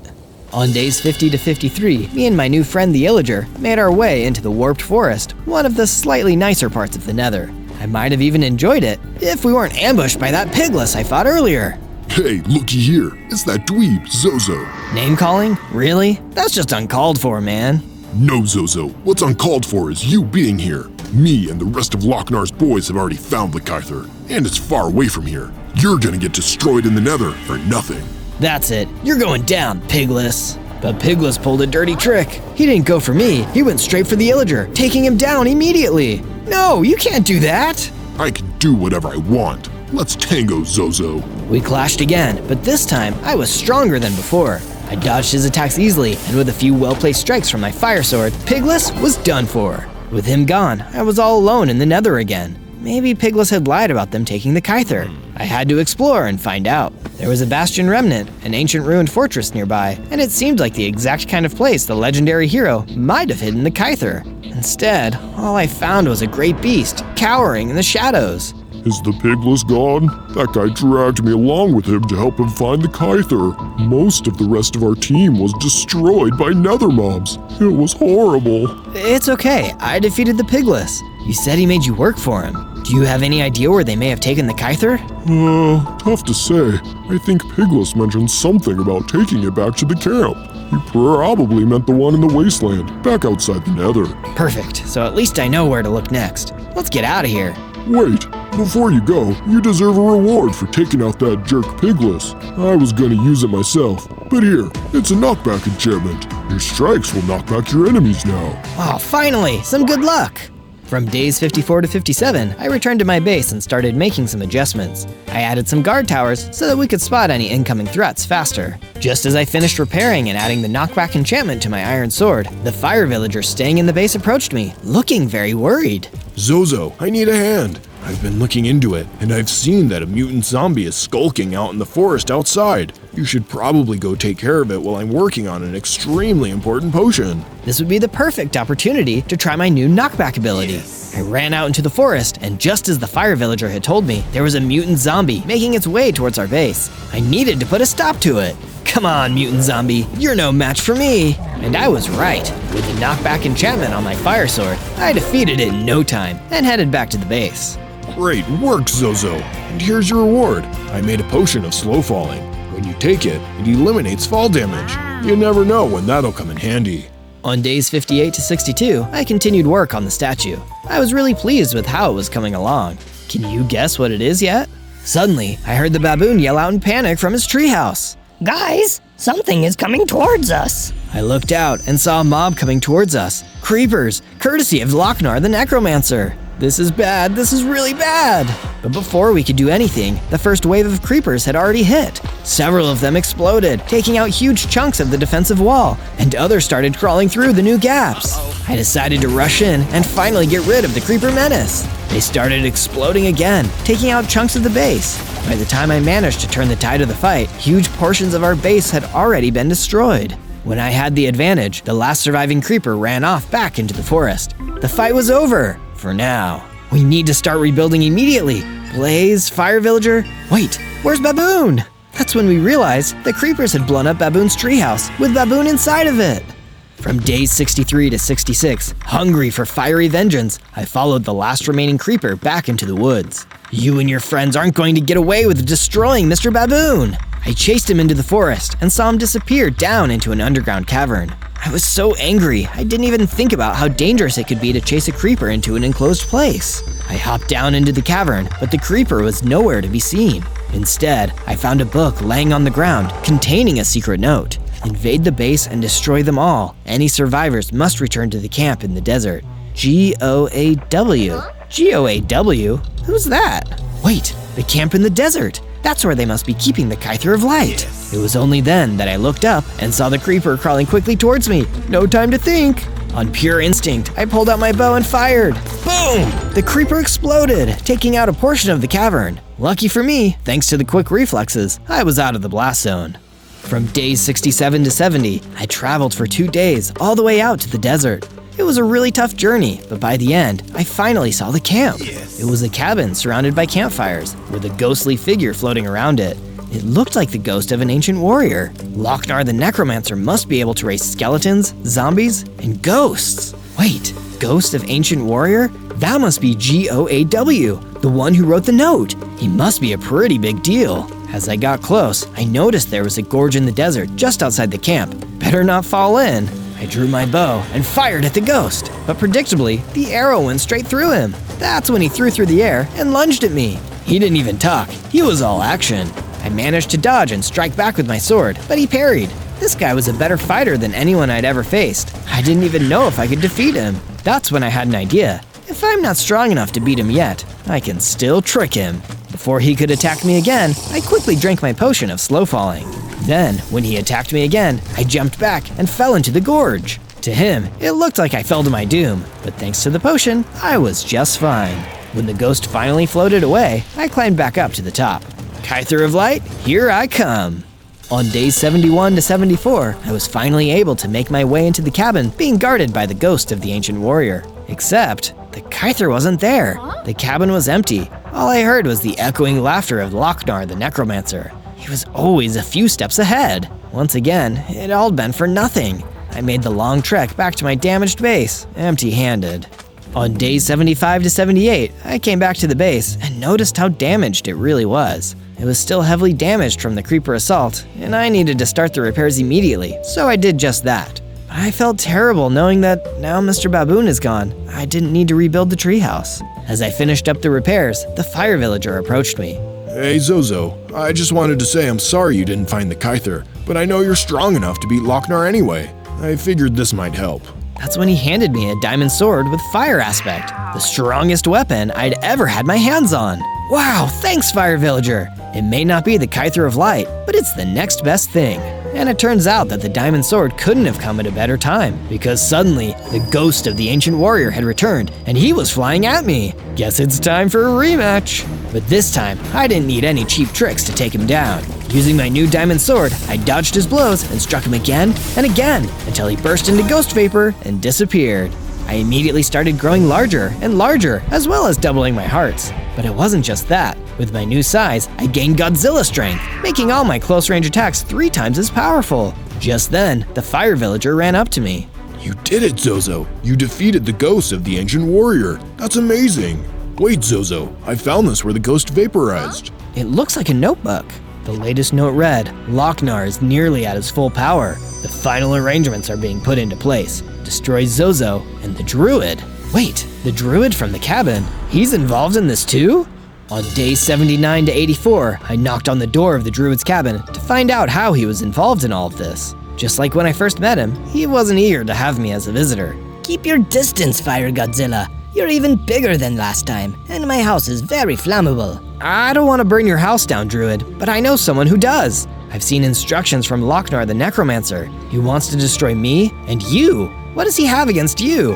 Ugh, Lochnar again? I thought I was done with that guy. What do you mean? I defeated him a few hundred years ago and sealed him away. I figured he'd stay gone for good, but I guess not. Wait, does that mean you're the legendary hero? I was, sure, but then I retired to become a druid. It's a much easier life. And besides, you should be fine. As long as you have the Kyther, he won't be that hard to defeat. But he has the Kyther. Oh, okay. This could be bad. After our conversation, the druid led me back out into the forest to find another nether portal. He'd hid another weapon in the nether all those years ago as backup, if ever the Kyther fell into the wrong hands. But when we arrived at the side of the portal, it had already been destroyed. This isn't good. If Lochnar destroyed the nether portal, it means he doesn't need it anymore. He's reaching the full height of his powers. What do we do now? Well, from where I'm standing, the only option is to... An arrow shot out of the woods, hitting the druid and destroying him before he could even finish his sentence. No, this can't be happening! I turned to see a small gang of skeletons emerge out of the thicket behind us. As they ran at me, I made short work of them with my diamond fire sword. But now, I was out of options and out of time. There was only one thing left to do. I need to find the Swamp of Vileness and destroy Lochnar myself. On days 85 to 89, I made my way out to the snowy landscapes of the north, where I finally found the great beast I'd met back in the nether. As far as I could tell, he would be the only one who could tell me where to find the Swamp of Vileness and finally track down Lochnar the necromancer himself. I know where to find it, but it won't be easy. It's beyond the forest, but you can only go at night. And that's the thing. That creep is strongest at night. So if you're gonna take him on, you better be well defended. That's a useful tip. Thanks, Great Beast. From days 90 to 94, I decided to take the Great Beast's advice and armor up. I used my iron pickaxe to mine some diamonds and turned them into a full set of diamond armor, helmet, chestplate, leggings, and boots. But I didn't want to stop there. I needed some enchantments to really make sure I could take a punch from Lochnar and his evil army of the undead. I gave myself the protection enchantment. That makes my armor twice as durable against close-range attacks, and projectile protection, which kept me safe from ranged attacks. Let's see Lochnar take me on now. From days 95 to 97, I finally finished the statue. Its flame could be seen from miles away and should keep all the bad mobs away from my base once and for all. It was a beacon of hope for all fire mobs, a bright, brilliant beacon that could be seen from miles away. And that's when I realized why I had to take on Lochnar and his undead minions. I could either use my fire powers to destroy, like when I accidentally burned down Mr. Baboon's tree, or I could use it to be a beacon of hope, to fight back against evil whenever I can, because it's the right thing to do. So it's exactly what I was going to do. On day 98, I spoke to the fire villager in Blaze about my plan to attack the Swamp of Vileness and finally take down Lochnar. You can't do this alone, Zozo. You're strong, but Lochnar is so powerful, and he has an entire army. He's right, Zozo. Why don't you let us come with you? Surely we'll be stronger together. I can't put you at risk like that. You need to stay here as backup, in case Lochnar defeats me and his undead army escapes. But I can't let that happen. Trust me, no matter what, I'm going to defeat Lochnar and put an end to his evil reign of terror. With that, I exited the base, but was suddenly stopped by someone I haven't met before. Can I help you? He said nothing and dropped me a note and left. The note said, if you want to help me defeat Lochnar, you should subscribe to Zozo and check out our other adventures. You can even suggest what you want to see next down in the comments. Alright, I'm sure with the help of you guys, I'll actually manage to defeat Lochnar. On day 99, following the instructions of the Great Beast, I made my way to the Swamp of Vileness in the dead of night. It was every bit as creepy as I'd imagined. Mist hung low, the mossy skeletons, minions of Lochnar, were patrolling back and forth. I didn't have any more potions of invisibility. I needed to fight my way through. Okay, Skellies, come get me. I want to speak to your manager. That got their attention. Suddenly, waves of mossy skeletons started running at me, while others fired bows at me from a distance. Thankfully, with my enchanted diamond armor, I could deflect most of the damage, and my enchanted diamond sword could destroy them in one strike each. But that wasn't the problem. The mossy skeletons may have been weak, but every single time I defeated them, more just kept coming out of the fog. Don't you guys know when to quit? They are the least of your worries, Zozo. It was Lochnar. I could hear his voice, but I couldn't see him. It was like he was everywhere around me. If you survive this onslaught, come a little further and meet me in my crypt. It will be the last thing you ever do. I wasn't going to let him get away with that. No matter how many skeletons he threw at me, I'd keep fighting to the very end. With my sword at the ready and my flames brighter than ever, I moved in towards the crypt of Lochnar. On day 100, I fought through the mossy skeletons and reached the crypt, which looked like a big, rickety pile of ancient stone. But there were stronger enemies waiting for me there. Mutant skeletons and mutant zombies came running at me, but my sword was ready. I hit them again and again, sending one after another down. But just like the mossy skeletons, more of them kept coming. I'm really starting to get sick of you guys. I unleashed a mighty fire Godzilla roar that could be heard across all of the Swamp of Vileness, and it knocked out all of the undead at once. It was just me in the crypt, so I pulled out my iron pickaxe and started destroying it, just to spite Lochnar. But just then, I fell down deeper into the crypt. Oh my gosh, there it is! That's the Kyther of Light! This is where he's been keeping it! I grabbed the Kyther. Now, I was ready to take on Lochnar. I wouldn't be so confident, Zozo.